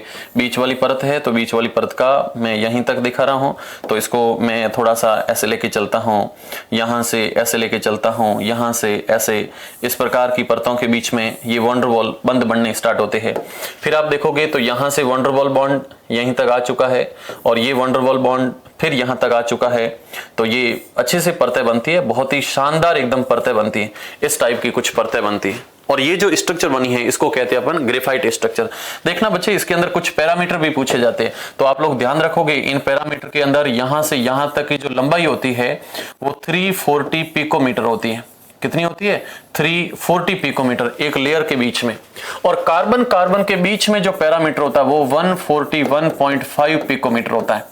तो ये इसका पैरामीटर होता है। तो ये पैरामीटर के साथ आप ग्रेफाइट की स्ट्रक्चर को नोट करोगे। अच्छा, आगे इसमें पूछा नहीं था, अपने को एक्स्ट्रा कुछ लिखना भी नहीं है, लेकिन मैं कुछ आपको एक्स्ट्रा थोड़ा सा बता देता हूं कि ये जो सब्सटेंस है इसका यूज होता है ड्राई ल्यूब्रिकेंट्स में। ड्राई ल्यूब्रिकेंट में इसका यूज होता है क्योंकि स्लिपरी और बहुत ही सॉफ्ट सब्सटेंस होता है। दूसरा इसका यूज होता है पेंसिल के अंदर, पेंसिल में इसका यूज होता है। तीसरा, आप लोगों ने सेल का इलेक्ट्रोड देखा होगा, तो सेल के इलेक्ट्रोड में भी इसका यूज होता है। और भी खूब सारी इसके यूज होते हैं, लेकिन इतने से अपन यूज यहाँ पे नोट करते हैं। तो ये तुम्हारे था 7 नंबर क्वेश्चन जो हो चुका है complete. Draw the structure of graphite allotrope with its parameter. Yes बच्चे, नेक्स्ट चलते हैं अपन क्वेश्चनों की तरफ। अगला क्वेश्चन है 8 नंबर पे, draw the flow diagram that indicate steps involve in the extraction of metal from ores. Yes बच्चों, इसके लिए ये जस्ट पढ़ा। देखिए, कोई भी ओर है, जब अपन अर्थ क्रस्ट से किसी भी सब्सटेंस को खोद करके निकालते हैं जिसमें अगर मेटल काफी प्रेजेंस है, मेटल की प्रेजेंस बहुत हाई है, तो उसको अपन ओर के नाम से जानते हैं। और उसका कैसे अपन एक्सट्रैक्शन करते हैं उसके अंदर कुछ स्टेप्स रहते हैं। तो फर्स्ट में अपन ओर को निकालते हैं और फिर इस ओर को निकाल करके, फर्स्ट में तो ओर को निकालते हैं, ओर को धरती से खोद करके निकालते हैं, अयस्कों को निकालते हैं, फिर उसका कंसंट्रेशन करते हैं। तो कंसंट्रेशन करने के लिए मैग्नेटिक कंसंट्रेशन हो सकता है, फ्रथ फ्लोटेशन प्रोसेस होता है, हाइड्रोलिक प्रेशर के साथ में भी हो सकता है। ये खूब सारे उसके कंसंट्रेशन होते हैं जिसमें से जो इंप्यूरिटी होती है, अंदर गैंग पार्टिकल्स होती है, उसको हटा लेते हैं, पानी से धो के हटाते हैं। अगर कोई मैग्नेट से है तो मैग्नेट से चिपक जाएगा तो पीछे इंप्यूरिटी रह जाएगी, तो उसे उसका कंसंट्रेशन करते हैं। फिर ये और 3 टाइप की मेटल को रखते हैं। एक तो होती है हाईली रिएक्टिव मेटल, एक होती है मीडियम रिएक्टिव मेटल और एक होती है लो रिएक्टिव मेटल। जो मेटल बहुत हाई रिएक्टिव होती है उनका इलेक्ट्रोलिटिक रिफाइनिंग करवाते हैं मोल्टन स्टेट में, जिससे प्योर मेटल बनती है। अगर मीडियम रिएक्टिव है तो ध्यान रखना इनके और 2 फॉर्म में होते हैं, कार्बोनेट फॉर्म में होते हैं और उसके साथ में सल्फाइड ओर्स भी होते हैं। कार्बोनेट ओर का हमेशा कैल्शिनेशन करवाते हैं, सल्फाइड ओर का हमेशा रोस्टिंग करवाते हैं जिससे मेटल के ऑक्साइड बनते हैं। फिर इनका रिडक्शन करवाते हैं किसी मेटल के साथ, क्या ना, कार्बन के साथ, तो उससे प्यूरिफिकेशन हो जाता है मेटल का। और जो लो रिएक्टिव होते हैं नॉर्मली सल्फाइड होते हैं जिनका रोस्टिंग करना पड़ता है, फिर उसे मेटल मिलती है और मेटल को फिर आगे इलेक्ट्रोलिटिक रिफाइनिंग करवाना पड़ता है। तो ये एक स्टेप है कंप्लीट जिसके अंदर मेटल का अपन प्यूरिफिकेशन कर सकते हैं। यस, ये क्वेश्चन था। अगला क्वेश्चन है, describe electrolytic refining with diagram. बच्चे, ये क्वेश्चन बहुत शानदार है, इसको मैं यहीं ले लेता हूं कि जब इलेक्ट्रोलिटिक रिफाइनिंग करवाते हैं तो उसमें सबसे पहले अपन एक बड़ा सा बर्तन लेते हैं और इस बर्तन के अंदर की तरफ भर लेते हैं इलेक्ट्रोलाइट। इलेक्ट्रोलाइट वो भरते हैं जिसका रिफाइनिंग करना है, जैसे अपने को कॉपर का प्यूरिफिकेशन करना है तो अंदर की तरफ जो सॉल्यूशन भरते हैं वो भी यहाँ पर कॉपर का सॉल्यूशन होगा। तो कॉपर के सॉल्यूशन के लिए यस, अंदर की तरफ अपन 2 इलेक्ट्रोड लगा देते हैं। एक होता है एनोड, और ये एनोड काफी बड़ा अपन एनोड लेते हैं। एक होता है कैथोड, तो कैथोड को बहुत पतला सा लेते हैं। फिर इनको ऊपर की तरफ जोड़ देते हैं बैटरी से, और बैटरी से जोड़ने के लिए इसको ऐसे ले जाओगे, इसको ऐसे ले जाओगे। बैटरी से जोड़ने के लिए plus minus plus minus plus minus plus minus, ये प्लस ये माइनस, बीच में सेलों को आपस में जोड़ोगे। ये प्रॉपर अरेंजमेंट है, काम एकदम टंच काम होना चाहिए। इसके बाद में बच्चे क्या करते हैं, इसमें फ्लो डायरेक्शन नहीं दिखाते, आपको डायरेक्शन दिखाना है, इसमें डायरेक्शन दिखाना है, डायरेक्शन दिखाना है। और बीच में एक जगह कहीं आप की जोड़ सकते हो, ये जोड़ दिया जैसे मैंने की, है ना, तो यहाँ पे आप लोग की भी जोड़ सकते हो। तो ये मैंने की जोड़ दी जिसमें करंट के फ्लो के लिए बीच में आप बैरियर भी लगा सकते हो, इसको बंद चालू भी कर सकते हो। मैंने की लगा दी बीच में, तो ये की जोड़ी हुई है, ये बैटरी जोड़ी हुई है। जहां से प्लस टर्मिनल है उसका नाम है एनोड। और जो माइनस टर्मिनल है उसका नाम है कैथोड। कैथोड जुड़ा हुआ है। एनोड जो होता है ये काफी थिक रोड होता है, ये काफी थिक रोड होता है। और कैसा होता है, तो ये इम्प्योर मेटल का होता है। इम्प्योर मेटल जो आपने एमसीक्यू में देखा था, इम्प्योर मेटल होता है। और जो कैथोड होता है वो बहुत ही थिन रोड होता है, पतली रोड होती है। तो ये बहुत ही थिन रोड होती है और ये प्योर सब्सटेंस की होती है, प्योर सब्सटेंस की होती है। ओके। और अंदर की तरफ जो इलेक्ट्रोलाइट भरते हैं, जैसे आपको कॉपर का प्यूरिफिकेशन करना है तो थिक रोड लगाओगे कॉपर की, और थिन रोड भी लगाओगे यहां पर कॉपर की। और मैं ये कह रहा हूं कि अंदर की तरफ जो अपन इलेक्ट्रोलाइट भरते हैं, इलेक्ट्रोलाइट, वो इलेक्ट्रोलाइट भरते हैं कॉपर सल्फेट का, प्लस इसमें बहुत लेस अमाउंट में थोड़ा सा एसिड डाल देते हैं, एसिड डाल देते हैं। अब क्या होगा, जैसे ही इसमें आप करंट पास आउट करोगे तो जो एनोड है उसके ऊपर हमेशा ऑक्सीडेशन होगा। ऑक्सीडेशन का मतलब इलेक्ट्रॉन वहां से लूज होंगे, और इलेक्ट्रॉन लूज होंगे तो मेटल यहां से कॉपर प्लस के फॉर्म में, 2+ के फॉर्म में जाकर के इस सब्सटेंस में आएगा, मोल्टन होगा, और मोल्टन होने के साथ टाइम पे जाकर के यहां पे चिपकता रहेगा। टाइम के साथ में एनोड हो जाएगा पतला, कैथोड हो जाएगा मोटा। तो इससे मेटल का प्यूरिफिकेशन होता है, मेटल यहां से सेपरेट होती है, और जो इंप्योरिटीज होती है वो एनोड के नीचे आकर के जमा हो जाती है, और इसको अपन नाम देते हैं एनोड मड।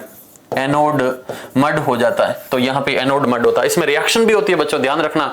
जो एनोड टर्मिनल है, इस एनोड टर्मिनल पे रिएक्शन होती है। क्या होती है, तो यहां पे कॉपर क्या करेगा, तो कॉपर यहां से -2 इलेक्ट्रॉन करेगा, और -2 इलेक्ट्रॉन करेगा तो -2 इलेक्ट्रॉन होते ही क्या होगा, तो ये कॉपर जिसने 2 इलेक्ट्रॉन माइनस किए, तो यहां पे कॉपर 2+ के फॉर्म में यहां से रिलीज हो जाएगा।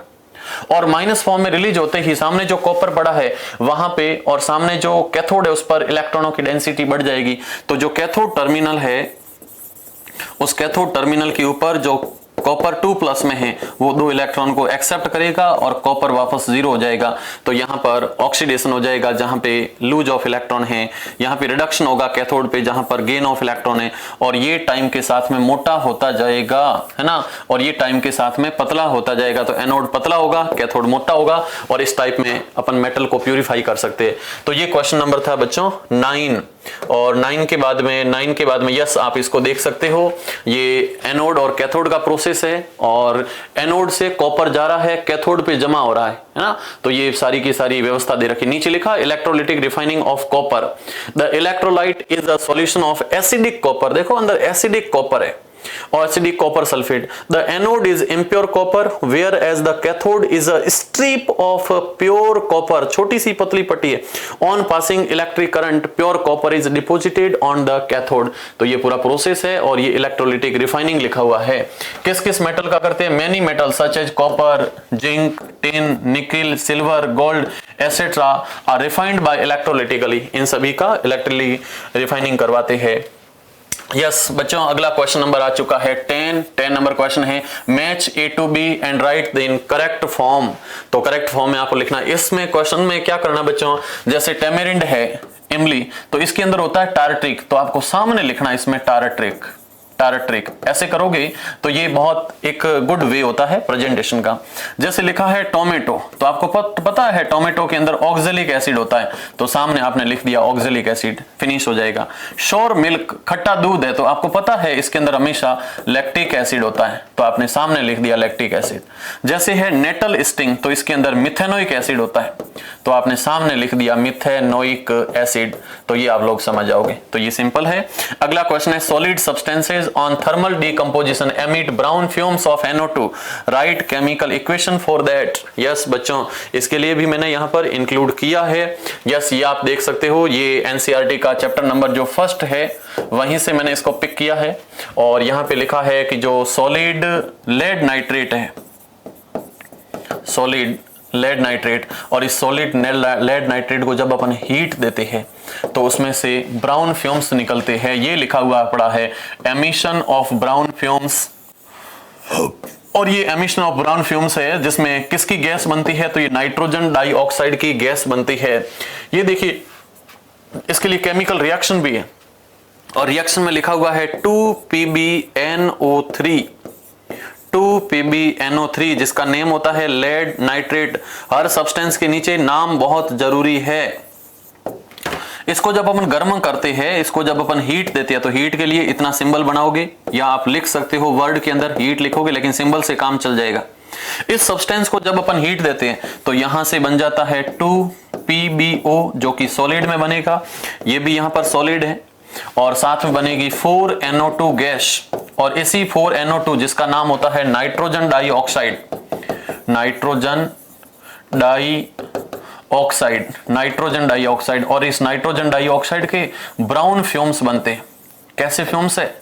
ब्राउन फ्यूम्स बनते हैं, तो इसके ब्राउन फ्यूम्स बनते हैं, प्लस बनती है यहां से O2 गैस, ऑक्सीजन गैस का फॉर्मेशन होता है। तो ये एक बैलेंस केमिकल इक्वेशन होती है जिसमें रिएक्शन है यहां पर 11 नंबर की, तो मैं वापस नोट कर देता हूं।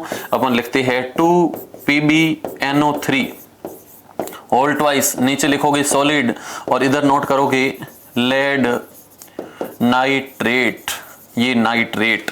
इसको जब थर्मल डीकंपोजिशन करते हैं, अच्छा जब इसको हीट के द्वारा तोड़ते हैं तो इसको अपन थर्मल डीकंपोजिशन कहते हैं, और जब इसका थर्मल डीकंपोजिशन होगा तो यहां से बन जाएगा 2PbO, और ये सॉलिड बनेगा जिसका नेम है लेड ऑक्साइड, और लेड ऑक्साइड के साथ बनेगी 4NO2 जिसका नाम है नाइट्रोजन डाइऑक्साइड, नाइट्रोजन डाइऑक्साइड। और बच्चों इसी नाइट्रोजन डाइऑक्साइड के बनते हैं brown fumes, emit brown fumes of nitrogen dioxide, and oxygen gas का फॉर्मेशन होता है, ऑक्सीजन गैस का फॉर्मेशन हो जाता है जो नेचर में निकल जाती है। तो ये एक पूरी बैलेंस केमिकल इक्वेशन है। अगला क्वेश्चन है define rancidity with example. Rancidity क्या होती है, इसको भी आप लोग अच्छे से जानना, एग्जाम में हेल्प करेगा। आपने देखा होगा घर के अंदर जो अपन खाद्य सामग्री यूज करते हैं, फूड मटेरियल्स यूज करते हैं, उसमें अगर घी है या फिर तेल ऑयल है, इसको लंबे टाइम तक अगर रख लेते हैं in the presence of atmospheric oxygen, then atmospheric oxygen react with that fat or ghee or oil, and the smell of that substances has been changed. उनकी जो स्मेल होती है, ओडोर है, उनका टेस्ट है, वो चेंज हो जाता है, and that process is also known as a rancidity. और इसको बचाने के लिए बच्चों क्या करते हैं, आजकल आपने देखा होगा जो मार्केट में कुरकुरे आते हैं, उनकी जो थैलियां देखी होगी बहुत पोपट होती है। ऐसा इसलिए होता है क्योंकि जब उन चिप्स की थैलियों को पैक करते हैं तो उसमें से ऑक्सीजन को हटा देते हैं, नहीं तो ऑक्सीजन ऑक्सीडेशन कर देगी, रेंसिडिटी हो जाएगी, टेस्ट चेंज हो जाएगा, ओडोर चेंज हो जाएगा। तो oxygen remove and flush nitrogen gas in this packet. Okay, तो इससे अपन प्रोटेक्ट करते हैं। तो ये पूरा प्रोसेस होता है जिसको कहते हैं रेंसिडिटी। रेंसिडिटी आप यहां पे देख सकते हो, रेंसिडिटी क्या लिखा हुआ है, लिखा हुआ है टेस्ट और स्मेल जो कि फैट और जो ऑयल है containing food material left in long time with the contact of atmospheric. तो आगे क्या लिखा है, when fat and oil are oxidised they become rancid and their smell and taste has been changed. Usually substances which prevent oxidation, यानी ऐसे substance जो oxidation होने से रोकते हैं, that is also known as a antioxidant, that is also known as a antioxidant. और ऐसा substance जो एंटीऑक्सीडेंट है, ऑक्सीडेशन होने नहीं देता है, तो उसमें सबसे बेस्ट एग्जांपल कौन सा होता है, nitrogen gas. Antioxidant are added to food containing fat and oil, keeping food in airtight conditioner help to slow down the oxidation. Do you know that chips manufacturer usually flush bag of chips with gas such as nitrogen to prevent the chips from getting oxidized? Yes, आप समझ गए होंगे, जब food material को oily substances को long time air के contact में रखते हैं तो एटमॉस्फेरिक ऑक्सीजन उस फूड सब्सटेंस का ऑक्सीडेशन कर देती है, और इस ऑक्सीडेशन को प्रिवेंट करने के लिए, उसकी रेंसिडिटी टेस्ट को प्रिजर्व रखने के लिए उसमें ऑक्सीजन को हटा के नाइट्रोजन भरी जाती है। तो ये इसका आंसर हो जाएगा। यस बच्चों, चलते हैं अपन नेक्स्ट क्वेश्चन के ऊपर, और ये तुम्हारे नेक्स्ट क्वेश्चन आ चुके हैं जिसमें लास्ट अपन ने 17 क्वेश्चन ऐड किए थे। ये सारे लॉन्ग आंसर्ड क्वेश्चन है। फर्स्ट क्वेश्चन है explain the formation of micelle and mechanism of cleaning action of soap. जब साबुन को पानी के अंदर डिसॉल्व किया जाता है तो उसमें क्लीनिंग कैसे होती है, कपड़े के ऊपर जो डर्ट होता है, मैल होता है, वो रिमूव कैसे होता है, मिसेल का फॉर्मेशन कैसे होता है, इन सारी चीजों के ऊपर मैं चलता हूं। ओके, तो ये आपके सामने मिसेल का फॉर्मेशन है। फर्स्ट में ये होता है कि when soap dissolve in water, when soap dissolve in water, it form globular structure called micelle, where hydrocarbon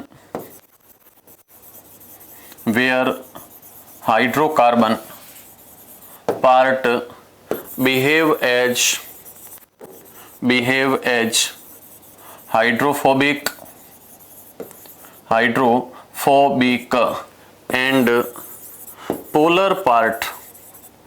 and polar part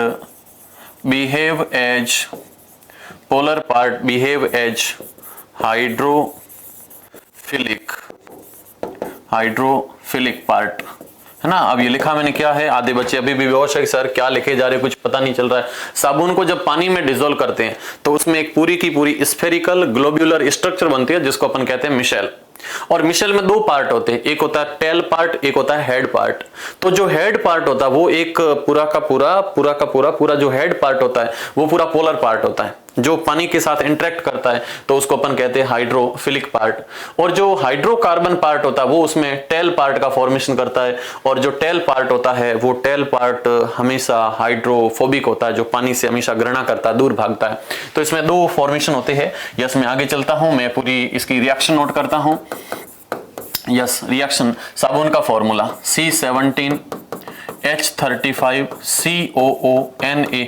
10th के लेवल पे देखोगे तो इतना फॉर्मूला तो नहीं लिखा हुआ, लेकिन लिखा हुआ लैंग्वेज में कि हाइड्रोकार्बन के लॉन्ग चेन के कंपाउंड होते हैं ये हमेशा। तो ये कंपाउंड होता है जिसका फॉर्मूला है, ये शॉप का फॉर्मूला है, इसको रियल नेम देते हैं सोडियम स्टीयरेट। ये सोडियम स्टीयरेट होता है। इसको जब वाटर में डिसॉल्व करते हो आप तो इसमें से बन जाता है C17H35COO माइनस और Na हो जाता है प्लस में अलग, वो सोडियम और ये स्टीयरेट अलग हो जाता है। ये वापस जब पानी के अंदर डिसॉल्व होता है C17H35COONA, तो ये पानी के अंदर और डिसॉल्व होता है। तो बच्चों यहां से C17H35COO माइनस अलग हो जाता है। ये एक पोलर पार्ट होता है। पोलर मतलब इसके ऊपर चार्ज है, और ये हाइड्रोकार्बन पार्ट होता है। हाइड्रोकार्बन पार्ट जो है बच्चों, ये पानी के साथ इंटरेक्ट नहीं करता है, तो इसको कहते हैं अपन हाइड्रोफोबिक पार्ट। और ये पानी के साथ इंटरेक्ट करता है तो इसको कहते हैं हाइड्रोफिलिक पार्ट। ये हाइड्रोफिलिक पार्ट होता है, और ये जो पार्ट होता है ये हमेशा टेल का निर्माण करता है, पूंछ बनाता है। ऐसी एक पूंछ बनती है, जिसमें 17 कार्बन होते हैं, और इसमें हमेशा एक हेड पार्ट का फॉर्मेशन होता है, HEAD, हेड पार्ट, यानी ऐसे करके एक हेड पार्ट का फॉर्मेशन होता है। और ये जो मॉलिक्यूल है जिसमें हाइड्रोफोबिक और हाइड्रोफिलिक, ऐसे जब 60 to 70 मॉलिक्यूल आपस में मिल जाते हैं तब जाकर के आगे मिसेल का फॉर्मेशन होता है। तो ये तो अभी तक एक सिंपल रिएक्शन थी। आगे अपन नोट करते हैं स्ट्रक्चर ऑफ मिसेल। है ना, स्ट्रक्चर ऑफ मिसेल कैसी होती है बच्चों। स्ट्रक्चर ऑफ मिसेल को अपन जब ड्रॉ करते हैं तो स्ट्रक्चर ऑफ मिसेल को जब अपन ड्रॉ करते हैं तो स्ट्रक्चर ऑफ मिसेल कुछ अलग टाइप की स्ट्रक्चर होती है ना। स्ट्रक्चर ऑफ मिसेल को आप देखोगे तो मिसेल की स्ट्रक्चर कुछ इस टाइप की होती है। जो सेंटर पार्ट होता है वो सेंटर पार्ट जिसमें पूरी की पूरी डर्ट होती है, ऑयल होता है, और फिर इस डर्ट के अंदर से आप देखोगे, है ना, इस डर्ट के अंदर तो अंदर की तरफ सेंटर पार्ट है। मैं यहीं पे बना देता हूं सेंटर पार्ट, और इस सेंटर पार्ट में पूरा डर्ट पड़ा है, ऑयल पड़ा है, मैल पड़ा है। और फिर इस संरचना के स्ट्रक्चर के साथ में यहां से आगे मैं बढ़ाता हूं, तो आप स्ट्रक्चर बनाओगे ना बिल्कुल एकदम शानदार, ऐसी स्ट्रक्चर ही बनाओगे। कई बार बच्चे ऐसे करते हैं, तो ऐसा नहीं करना अपने को, यहां से ऐसे चलना है, एकदम टाइम सो लगता, लेकिन स्ट्रक्चर शानदार होगी, सामने जांच करने वाले को एकदम आनंद आ जाएगा, खुशी से यूं उछल करके भाई साहब कुर्सी तोड़ देगा, अरे वाह क्या बच्चे ने डायग्राम बनाया है ना। तो आपको ऐसे ही डायग्राम बनाने हैं, बस सामने वाले का मन मोह लेना है उसको, भाई साहब क्या डायग्राम बच्चे ने प्रेजेंट किया है ना। वो भी तुम्हारे को सर्च करेगा कि यार ऐसा लड़का काश, ना आगे नहीं ज्यादा। तो यस, आप नोट करते जाओ साथ साथ में। जो बच्चे मेरे साथ नोट्स बना रहे हैं, नो डाउट, बिल्कुल एकदम शानदार, किसी भी समस्या का समाधान करने के लिए तत्पर रहेंगे। यस, आप ऐसे स्ट्रक्चर ड्रॉ करोगे। इतना होने के बाद आप आगे क्या करोगे? आगे आप ये करोगे, पेन चेंज भी कर सकते हो, ब्लैक पेन भी आप ले सकते हो। फिर ऐसा करके ऐसा एक हेड बनाओगे, भूलना नहीं है, ऊपर लगाओगे माइनस और फिर लगाओगे Na प्लस। ऐसा करके आगे आप इस पे जोड़ोगे माइनस और आगे लिखोगे Na प्लस। यहां ऐसा करके इधर लिखोगे माइनस और फिर लिखोगे Na प्लस। ऐसा करते ही लगाओगे माइनस, फिर जोड़ोगे Na प्लस। ऐसा करते ही आप लगाओगे माइनस, पास में जोड़ोगे Na प्लस। ऐसा करते ही लगाओगे माइनस Na प्लस। ऐसा होते ही माइनस ऊपर Na प्लस। ऐसा होते ही माइनस ऊपर जुड़ेगा Na प्लस। ये बच्चों हो गया पूरा मिसाइल की स्ट्रक्चर। और इतनी स्ट्रक्चर होने के बाद में इसमें कुछ आप नोमेनक्लेचर भी करोगे अंदर। नोमेनक्लेचर क्या करोगे? तो नोमेनक्लेचर भी जरूरी है। नोमेनक्लेचर के अंदर फर्स्ट में आप जो अंदर की तरफ स्ट्रक्चर है, उस अंदर की स्ट्रक्चर का नाम लिखोगे डर्ट। डर्ट यानी कि डर्ट है या फिर एक ऑयल है, ये भी लिखोगे। अच्छा, ऊपर की तरफ आप क्या लिखोगे? जैसे ये स्ट्रक्चर है तो इसको लिखोगे हाइड्रोफोबिक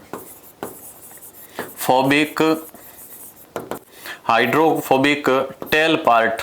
हाइड्रोफोबिक टेल पार्ट, वो एक टेल पार्ट है। अच्छा, इसको भी नोट करोगे, ये क्या है? तो इसको लिखोगे hydrophilic head part. Hydrophilic head part. अब देखना इसमें कपड़े से सफाई कैसे होती है। जैसे ये मिसाइल जाकर के कपड़े के साथ में इंटरेक्ट करती है तो उसके अंदर जो मैल होता है, उस मैल को खींच करके लाने का काम करती है हाइड्रोकार्बन पार्ट। जो हाइड्रोकार्बन की हाइड्रोफिलिक जो टेल पार्ट होता है वो मेल के साथ में, डर्ट के साथ इंटरेक्ट करता है। और बाहर की तरफ जो पोलर पार्ट है वो पानी के साथ इंटरेक्ट करता है। इस टाइप से कपड़े से एक एक मेल की छोटी छोटी ड्रॉपलेट को खींच करके बाहर लाते हैं। और ऐसा जब प्रोसेस होता है बच्चों, तो इसमें ऑयल प्लस ये मिसाइल जब आपस में मिल जाते तो उसको इमल्शन के नाम से जानते हैं। क्या होता है? जब ऑयल का मतलब डर्ट है ना, ये डर्ट, और डर्ट के साथ में, इस डर्ट के साथ में जब मिसाइल आपस में जुड़ जाती है, ये मिसाइल, तब एक स्ट्रक्चर बनती है जिसको कहते हैं इमल्सन। इमल्सन रियल में अपन डाइजेशन में पढ़ते हैं, लेकिन ये इमल्सन का फॉर्मेशन होता है और इमल्सन से कपड़ा साफ हो जाता है। अच्छा, एक चीज गजब की और भी है कि ये जो पूरा का पूरा मिसाइल है, इसके ऊपर नेगेटिव चार्ज है बाहर की तरफ। रियल में देखा जाए तो O माइनस हर जगह पे नेगेटिव चार्ज है। और दूसरी मिसाइल पे भी नेगेटिव चार्ज होगा और नेगेटिव एक दूसरे को रिपेल करती है। तो रिपेल करने के साथ ये मैल अलग हो गया, फिर ये वापस कभी भी चिपकता नहीं भी है। एक चीज और है, क्वेश्चन आता है कि ये जो साबुन का घोल होता है वो बादलों की तरह क्लाउडी क्यों दिखता है? इसका रीजन भी है कि ये जो बादल की तरह दिखने वाला साबुन का घोल होता है, ये लाइट को स्कैटर करता है, लाइट को बिखेरता है, और लाइट का स्कैटर होने के कारण इसका जो सॉल्यूशन होता है वो हमेशा क्लाउडी दिखाई देता है। यस, तो आप इस पे आगे चुके होंगे। ये यहाँ पे डर्ट है, इस डर्ट के ऊपर छोटे छोटे मिसाइल आए, इस मिसाइल ने इस मेल को तड़फाना स्टार्ट किया, और यहाँ पे देखना ये बीच में मेल और फिर मिसाइल इसके चारों तरफ मिलकर के कपड़े की सरफेसेस को अलग कर देते हैं, और वो मिसाइल की कंप्लीट स्ट्रक्चर है। ओके बच्चों, तो ये पूरा क्वेश्चन था। यस, अगला question, classify the hydrocarbon. Yes, classify the hydrocarbon. और इस 14 का सेकंड कह रहा है कि कार्बन के कंपाउंड नेचर में सबसे ज्यादा क्यों होते हैं? दोनों का रीजन मैं दिखवा देता हूं ना। तो अपन चल रहे हैं क्वेश्चन नंबर 14 के ऊपर, और 14 का ए क्वेश्चन है क्लासिफिकेशन ऑफ हाइड्रोकार्बन। देखना बच्चों अच्छे से, क्लासिफिकेशन ऑफ हाइड्रोकार्बन का क्लासिफिकेशन। हाइड्रोकार्बन के क्लासिफिकेशन में अपन चले अगर, तो हाइड्रोकार्बन के क्लासिफिकेशन के रेस्पेक्ट में देखे अपन, है ना, तो कैसे क्लासिफिकेशन होगा हाइड्रोकार्बन। देखना बच्चों, हाइड्रोकार्बन मोस्टली दो टाइप के होते हैं। एक होते हैं ओपन चेन के हाइड्रोकार्बन और दूसरे होते हैं क्लोज चेन। ध्यान रखना, जब भी आप बनाते हो हमेशा स्केल यूज किया करो। ऐसे लाइनें खींच देते हो मन पड़े वैसे, फिर लाइनें जाती है ऐसे, है ना, देश की सीमाओं की तरह, ऐसे नहीं जाना है, बिल्कुल एकदम सीधी लाइन होनी चाहिए। और हर टाइम बॉक्स बनाते हुए इसको क्लोज करते हुए सिस्टमेटिक वर्क करना, ताकि लगना चाहिए कि हाँ काम कर रखा है। नहीं तो ऐसे ही नींद के अंदर काम किए जा रहे हो, नहीं, एकदम सिस्टमेटिक वर्क होना चाहिए। हाइड्रोकार्बन दो टाइप के होते हैं, एक होता है open chain hydrocarbon, open chain compound, open chain के कंपाउंड होते हैं। दूसरे होते हैं क्लोज चेन कंपाउंड। कैसे होते हैं? Close chain compound. दो टाइप के हाइड्रोकार्बन कंपाउंड होते हैं, क्लोज चेन कंपाउंड और ओपन चेन कंपाउंड। यस बच्चों, दो टाइप के कंपाउंड, एक होता है ओपन चेन कंपाउंड और दूसरा होता है क्लोज चेन कंपाउंड। दो टाइप के कंपाउंड होते हैं। नेक्स्ट आप देखोगे तो ओपन चेन के कंपाउंड अगेन दो टाइप के होते हैं। कौन कौन से?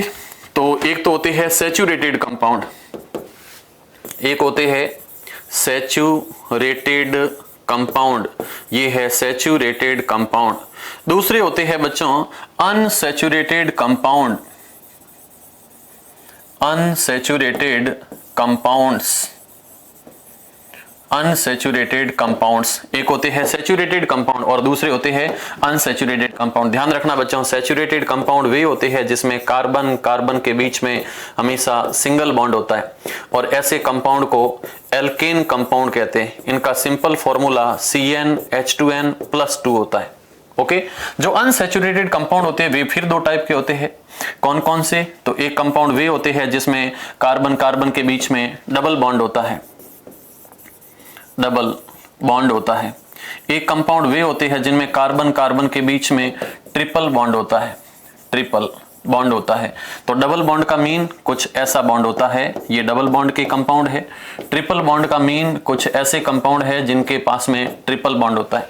ध्यान रखना बच्चों, जो डबल बॉन्ड के कंपाउंड होते हैं उसको एल्कीन सीरीज कहते हैं, ट्रिपल बॉन्ड को एल्काइन सीरीज कहते हैं। एल्कीन का फॉर्मूला होता है CnH2n और एल्काइन का फॉर्मूला होता है CnH2n-2। खत्म। तो ये चीजें भी आप साथ साथ में अच्छे से याद रखोगे। इनका फॉर्मूला पूछा जाता है, फॉर्मूलों के साथ में इनकी सीरीजों के नाम पूछे जाते हैं और सैचुरेटेड क्या होता है, अनसैचुरेटेड क्या होता है ये भी पूछे जाते हैं। डबल बॉन्ड के कंपाउंड क्या होते हैं और ट्रिपल बॉन्ड के कंपाउंड क्या होते हैं ये चीजें भी पूछी जाती हैं। ओके, तो अपन चलते हैं नेक्स्ट आगे की तरफ। क्लोज चेन के कंपाउंड। बच्चे, क्लोज चेन के कंपाउंड दो टाइप के होते हैं, एक होते हैं एलिफेटिक और दूसरे होते हैं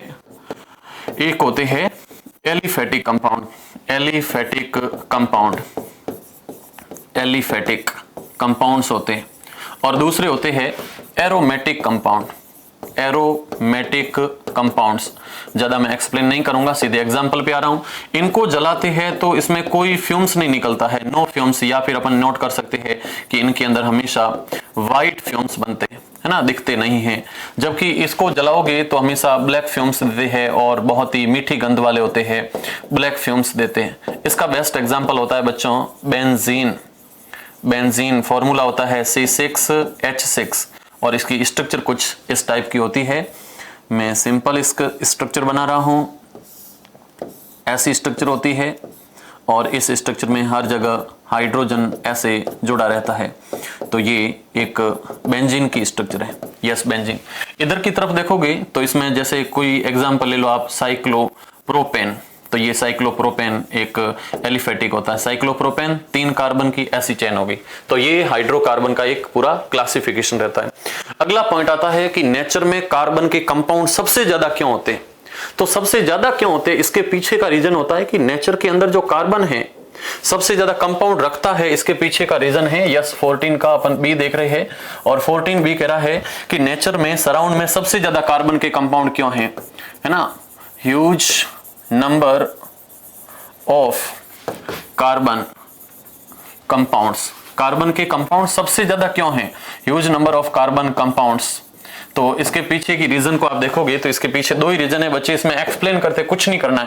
पहला आप लिखोगे इसके अंदर टेट्रावैलेंसी, टेट्रावैलेंसी या टेट्रावैलेंसी को आप बी पे अगर लिख दो तो ए पे आप लिखोगे, इसके अंदर लिखोगे केटिनेशन, केटिनेशन।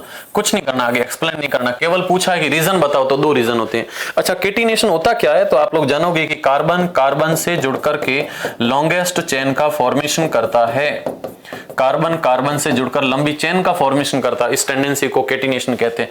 टेट्रा वैलेंसी कहती है कि कार्बन की वैलेंसी 4 होती है और ये अलग अलग एलिमेंट से जुड़ करके अपनी वैलेंसी को कंप्लीट करता है। हाइड्रोजन से जुड़ सकता है, सल्फर से, ऑक्सीजन से, नाइट्रोजन से, क्लोरीन से, और भी खूब सारे एलिमेंट है जिससे जुड़ करके अपनी वैलेंसी को कंप्लीट कर सकता है, अलग अलग कंपाउंड से जुड़ सकता है।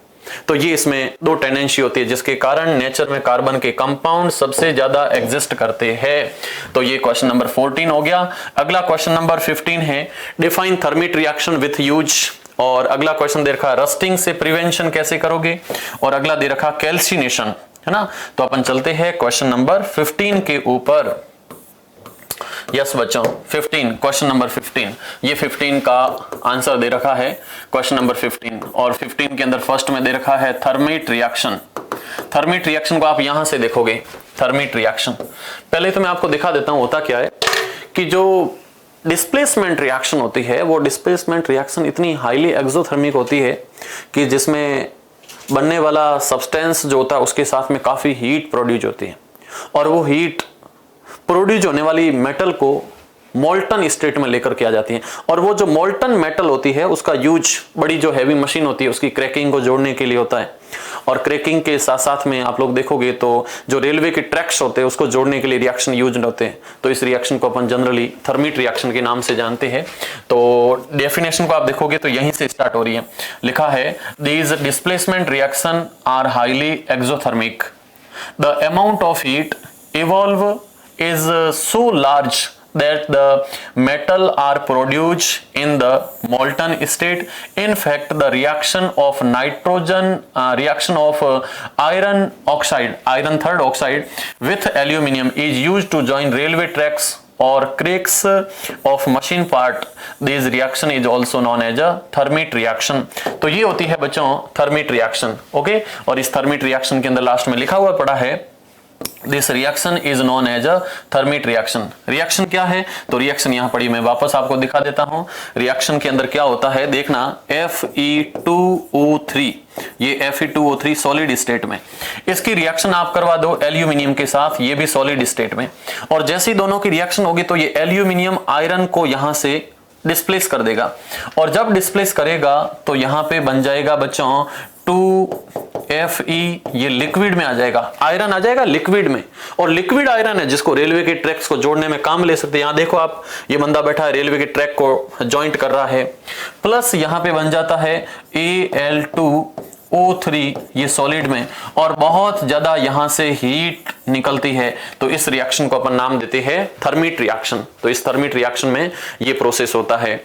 यस, ये क्वेश्चन था 15 का फर्स्ट था, 15 का फर्स्ट था, 15 के अंदर फर्स्ट था। सेकंड यूज देखा है कि prevention of rusting. Yes, rusting से प्रिवेंशन कैसे करोगे, तो मैं नेक्स्ट चलता हूं रस्टिंग से बचने के लिए। 15 का बी क्वेश्चन कह रहा है कि रस्टिंग से बचने के लिए लोहे के ऊपर जंग नहीं लगे तो उसे बचने के लिए क्या करोगे। लोहा जरूर नहीं है, किसी भी सब्सटेंस पर रस्टिंग नहीं हो, तो रस्टिंग नहीं हो इससे बचने के लिए बच्चों सबसे ज्यादा अपन यूज करते हैं ग्रीस और ऑयल, है ना। अपन लगाते हैं ग्रीस एंड ऑयल, ग्रीस लगा सकते हैं अपन, उसके ऊपर ऑयलिंग लगा सकते हैं बच्चों। इसके साथ साथ में आप पेंट कर सकते हो, पेंट का मतलब PAINT, यस, पेंट कर सकते हो आप, उसके ऊपर कलर कर सकते हो, तो पेंटिंग या कलरिंग के द्वारा हो सकती है। अच्छा, आप लोग उसका मिक्स मेटल बना सकते हो, मिक्स मेटल, या उसको कहते हो एलॉयज। तो एलॉयज के ऊपर रस्टिंग की प्रोसेस थोड़ी सी डाउन हो जाती है बच्चों। उसके ऊपर आप क्रोम प्लेटिंग कर सकते हो, क्रोमियम की प्लेटिंग कर सकते हो, जैसे घरों के अंदर स्टील पर होती है, क्रोमियम की प्लेटिंग होती है स्टील पर, इसलिए स्टील पर जंग नहीं लगता है, रस्ट नहीं होती है। उसके साथ में आयरन के ऊपर एक विशेष प्रोसेस होता है जिसको कहते हैं गैल्वेनाइजेशन। गैल्वेनाइजेशन क्या होता है, गैल्वेनाइजेशन अच्छे से सुनोगे। गैल्वेनाइजेशन बच्चों, इस गैल्वेनाइजेशन के ऊपर जो प्रोसेस होता है उसमें एल्यूमिनियम पर एक बहुत ही पतली सी लेयर चढ़ाई जाती है, एक बहुत ही थिन लेयर चढ़ाई जाती है जिंक की, और जिंक की पतली परत जब आयरन पे चढ़ाई जाती है तो इस प्रोसेस को कहते हैं गैल्वेनाइजेशन। तो ये गैल्वेनाइजेशन भी कर सकते हो बच्चों। इसी के साथ अपन कर सकते हैं गैल्वेनाइजेशन के साथ, इससे बचने के लिए एनोडाइजिंग भी हो सकता है। डाइजिंग, और जब एनोडाइजिंग होती है तो भी वहां पे रस्टिंग प्रोसेस नहीं होता है।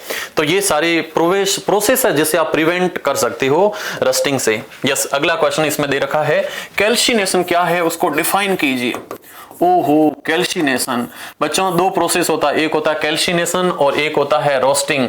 रोस्टिंग और कैल्शिनेशन कहाँ है, मेरी नजरें अभी तक उसको ढूंढ रही है, निहारती पलके। Yes yes yes yes yes, मेरे को दोनों ही मिल चुके हैं। एक मेरे को यहाँ पे मिल चुका है कैल्शिनेशन और एक मिल चुका है रोस्टिंग। तो रोस्टिंग आप देखोगे तो रोस्टिंग यहाँ पड़ा है, कहाँ गया roasting, yes, known as a roasting. तो रोस्टिंग पे अपन नहीं जा रहे, अपन जा रहे हैं कैल्सिनेशन पे। होता क्या कैल्सिनेशन, पहले इसका आप उदाहरण सुन लो कैल्सिनेशन का। यहां से आप देख सकते हो ये पूरा कैल्सिनेशन। बच्चों एक सिंपल सा प्रोसेस है। क्या होता है, मैं डिफाइन करता हूं कि कोई भी मेटल का ओर अगर कार्बोनेट के फॉर्म में है, जैसे मैंने लिखा ZnCO3 जिंकाइट, ZnCO3 इस सॉलिड स्टेट में है और इसको जब आप हीट देते हो और in the limited presence of oxygen, oxygen ज्यादा नहीं होनी चाहिए, बहुत लिमिटेड प्रेजेंस ऑफ ऑक्सीजन है ना, तो लिमिटेड प्रेजेंस ऑफ ऑक्सीजन आप इसको जब हीट देते हो तो ये चेंज हो जाता है मेटल के ऑक्साइड में और CO2 गैस यहां से सेपरेट हो जाती है। ये हो जाता है सॉलिड स्टेट में और ये सब्सटेंस हो जाता है गैसियस स्टेट में। इस प्रोसेस को नाम देते हैं कैल्शिनेशन। क्या होता है कैल्शिनेशन, आप यहां से देख सकते हो कैल्शिनेशन लिखा हुआ है आगे कि the carbonate ores are changed into oxide by heating strongly in limited presence of air. This process is known as a calcination. तो ये होता है बच्चों कैल्सिनेशन। क्या होता है, जिसमें स्ट्रांगली हीट देते हैं in the presence of limited air. This process is also known as a calcination, जहां पे कार्बोनेट को ऑक्साइड में चेंज करते हैं और ऑक्साइड जो होता है उसको जब कार्बन के साथ ट्रीटेड करते हैं तो यहाँ पे रेडॉक्स रिएक्शन भी होती है और जिंक प्योर हो जाता है, कार्बन मोनोऑक्साइड सेपरेट हो जाती है। तो ये प्रोसेस होता है कैल्सिनेशन। तो ये अपने पास में क्वेश्चन था 17 नंबर, क्या ना 15 नंबर।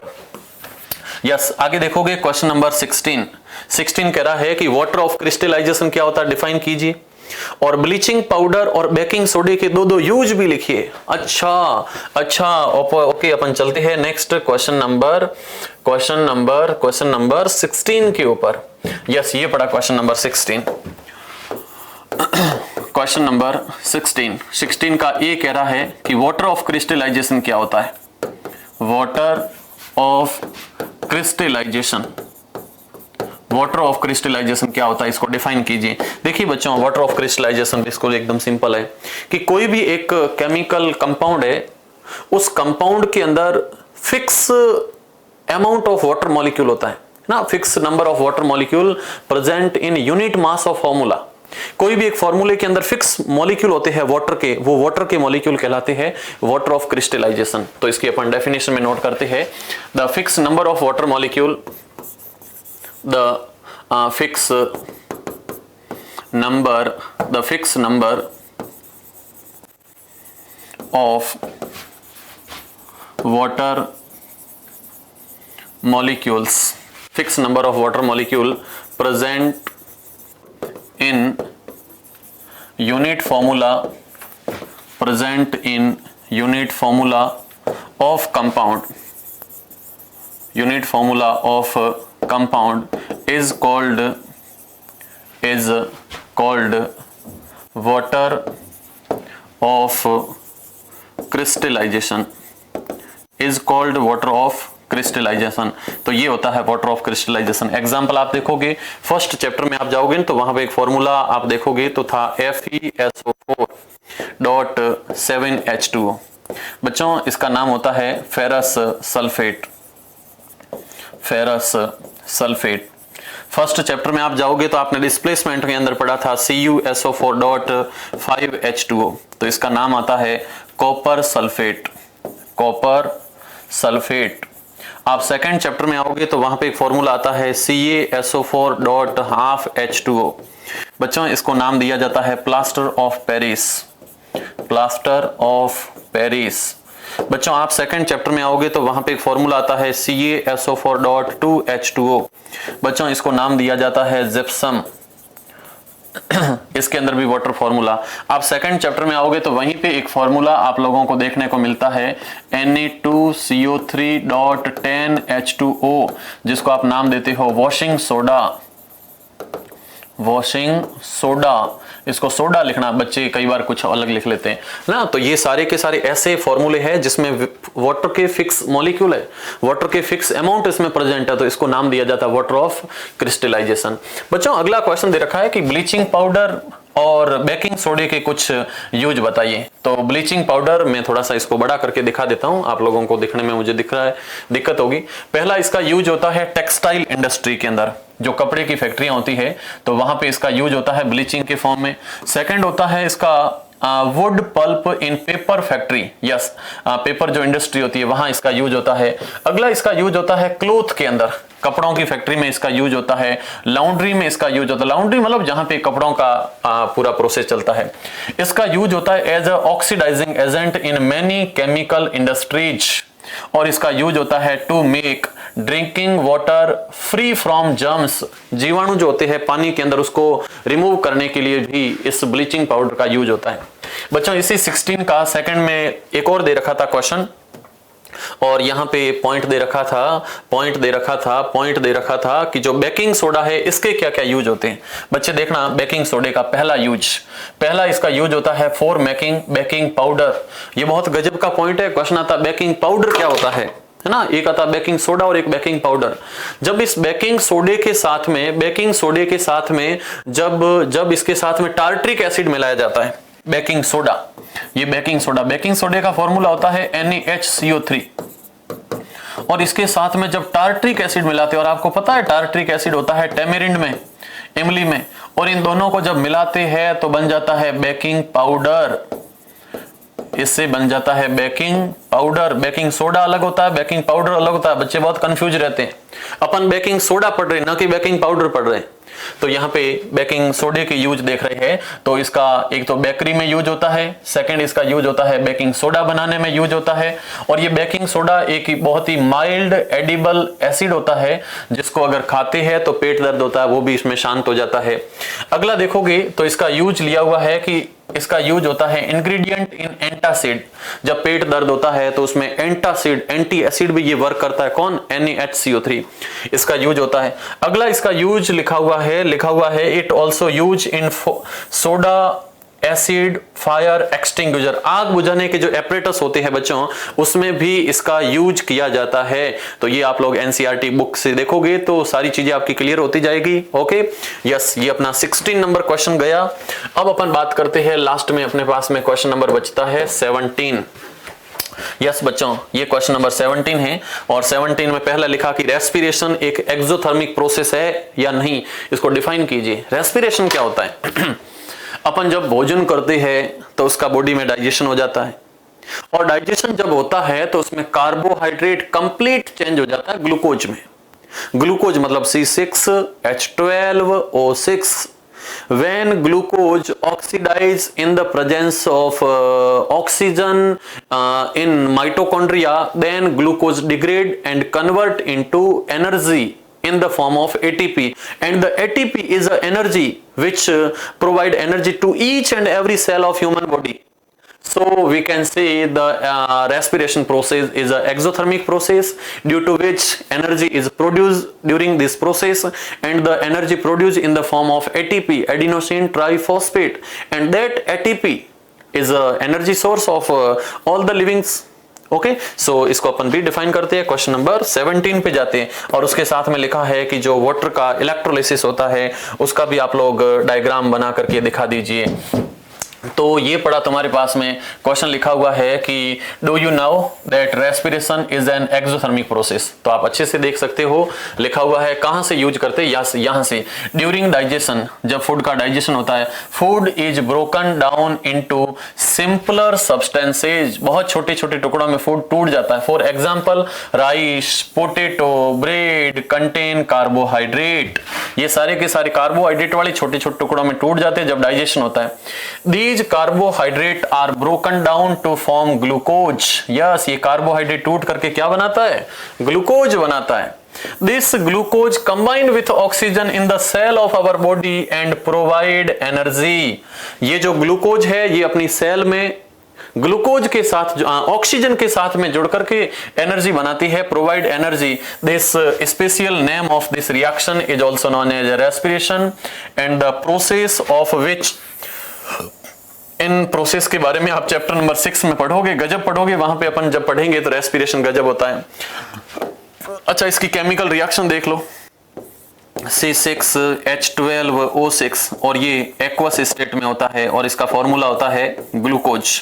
तो ये ग्लूकोज है, ये जब ऑक्सीजन के साथ में कंबाइंड होता है एक्वस स्टेट में तो किसका फॉर्मेशन करता है, तो यहां से बनता है 6CO2 एक्वस स्टेट में, प्लस बनता है 6H2O और ये होता है लिक्विड स्टेट में, प्लस यहां से बनती है एनर्जी एटीपी के फॉर्म में, एडिनोसिन ट्राइफॉस्फेट के फॉर्म में, और यही बॉडी को चलने के लिए पूरी एनर्जी प्रोवाइड करवाता है। इसलिए एटीपी बनने का ये पूरा जो प्रोसेस है ये एक एक्सोथर्मिक प्रोसेस है बच्चों। ओके, यस, ये लास्ट क्वेश्चन है 17 का बी दे रखा है, उसमें वाटर का इलेक्ट्रोलिसिस। बच्चे इस डायग्राम को बनाते टाइम पता नहीं क्या क्या बना देते हैं। एक चीज तुम लोग नोट करोगे, जब भी डायग्राम बनाओगे हमेशा कंप्लीट पेज यूज करोगे, कंप्लीट पेज यूज करोगे। 100 पेज जाता लेकिन कंप्लीट पेज यूज करोगे। सेकंड थिंग, जब भी डायग्राम बनाओगे हमेशा प्रॉपर पेन का यूज करोगे। आप लोग ब्लैक पेन का यूज करोगे, प्रॉपर इसके अंदर स्केलिंग यूज करोगे, प्रॉपर एक कंप्लीट पेज में इस डायग्राम बनाओगे, प्रॉपर नोमेनक्लेचर करोगे। कई बार बच्चे डायग्राम तो बना देते हैं लेकिन नोमेनक्लेचर नहीं करते, तो प्रॉपर नोमेनक्लेचर करोगे। नोमेनक्लेचर के साथ बैटरी में आप लोग एनोड, बैटरी में आप लोग कैथोड और बैटरी में इलेक्ट्रिक करंट की डायरेक्शन, है ना, ये सारी चीजें दिखाओगे, ये ना अंदर करंट की जो डायरेक्शन है, तो ये सारी चीजें आप लोग ड्रॉ करोगे। यहाँ बैटरी है, फिर इसमें कैथोड है। ध्यान रखना कैथोड के ऊपर हमेशा हाइड्रोजन गैस बनती है, माइनस का जो कैथोड है उसके ऊपर हाइड्रोजन गैस बनती है।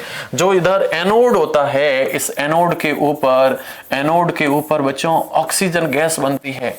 तो एनोड पे ऑक्सीजन, कैथोड पे हाइड्रोजन, ये गैस बनती है। इसमें क्वेश्चन पूछते टाइम साथ में आप रिएक्शन भी नोट करोगे कि जब वाटर का हाइड्रोलिसिस होता है तो वाटर लिक्विड स्टेट में होता है, जब अंदर इलेक्ट्रिसिटी पास आउट होती है तो इसमें H2 गैस के फॉर्म में प्लस ऑक्सीजन गैस के फॉर्म में, रिएक्शन को बैलेंस करोगे तो इधर 2 लगा दोगे और ये बनती है। आप H2 के नीचे लिखोगे कैथोड, ये रिलीज होती है कैथोड पर और ऑक्सीजन रिलीज होती है एनोड पर।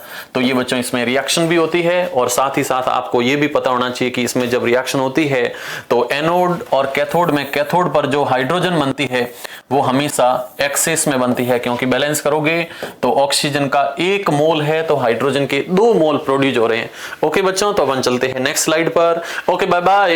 यहां तक अपनी क्लासें हो चुकी है आज फिनिश, और आपने इस पेपर के सॉल्यूशन को बहुत अच्छे से एंजॉय किया और हर चीज को आपने साथ साथ में नोट डाउन भी किया और अपना खुद का एवोल्यूशन भी किया कि कितना हमें याद है, और है ना। सो इसी आशाओं के साथ अपन आज क्लास को यहीं पर फिनिश करते हैं और thank you, wish you all the best. और इस क्लास को दोस्तों के साथ शेयर करना मत भूलिएगा। अगर आपने वीडियो को यहां तक देखा है तो मेरे को कमेंट सेक्शन के अंदर अपने खुद के डिस्ट्रिक्ट का नाम, अपनी स्कूल का नाम और अपना खुद का नाम लिख करके कमेंट सेक्शन में मुझे सेंड कर दीजिए और क्लास को लाइक शेयर कर दीजिए। और गजब की चीज ये है कि अगर आप लोग हिंदी मीडियम से है ना, आप लोग कौन से मीडियम से है, आप लोग अगर हिंदी मीडियम से है तो हिंदी मीडियम वालों के लिए और अच्छी खुशखबरी है। हिंदी मीडियम के लिए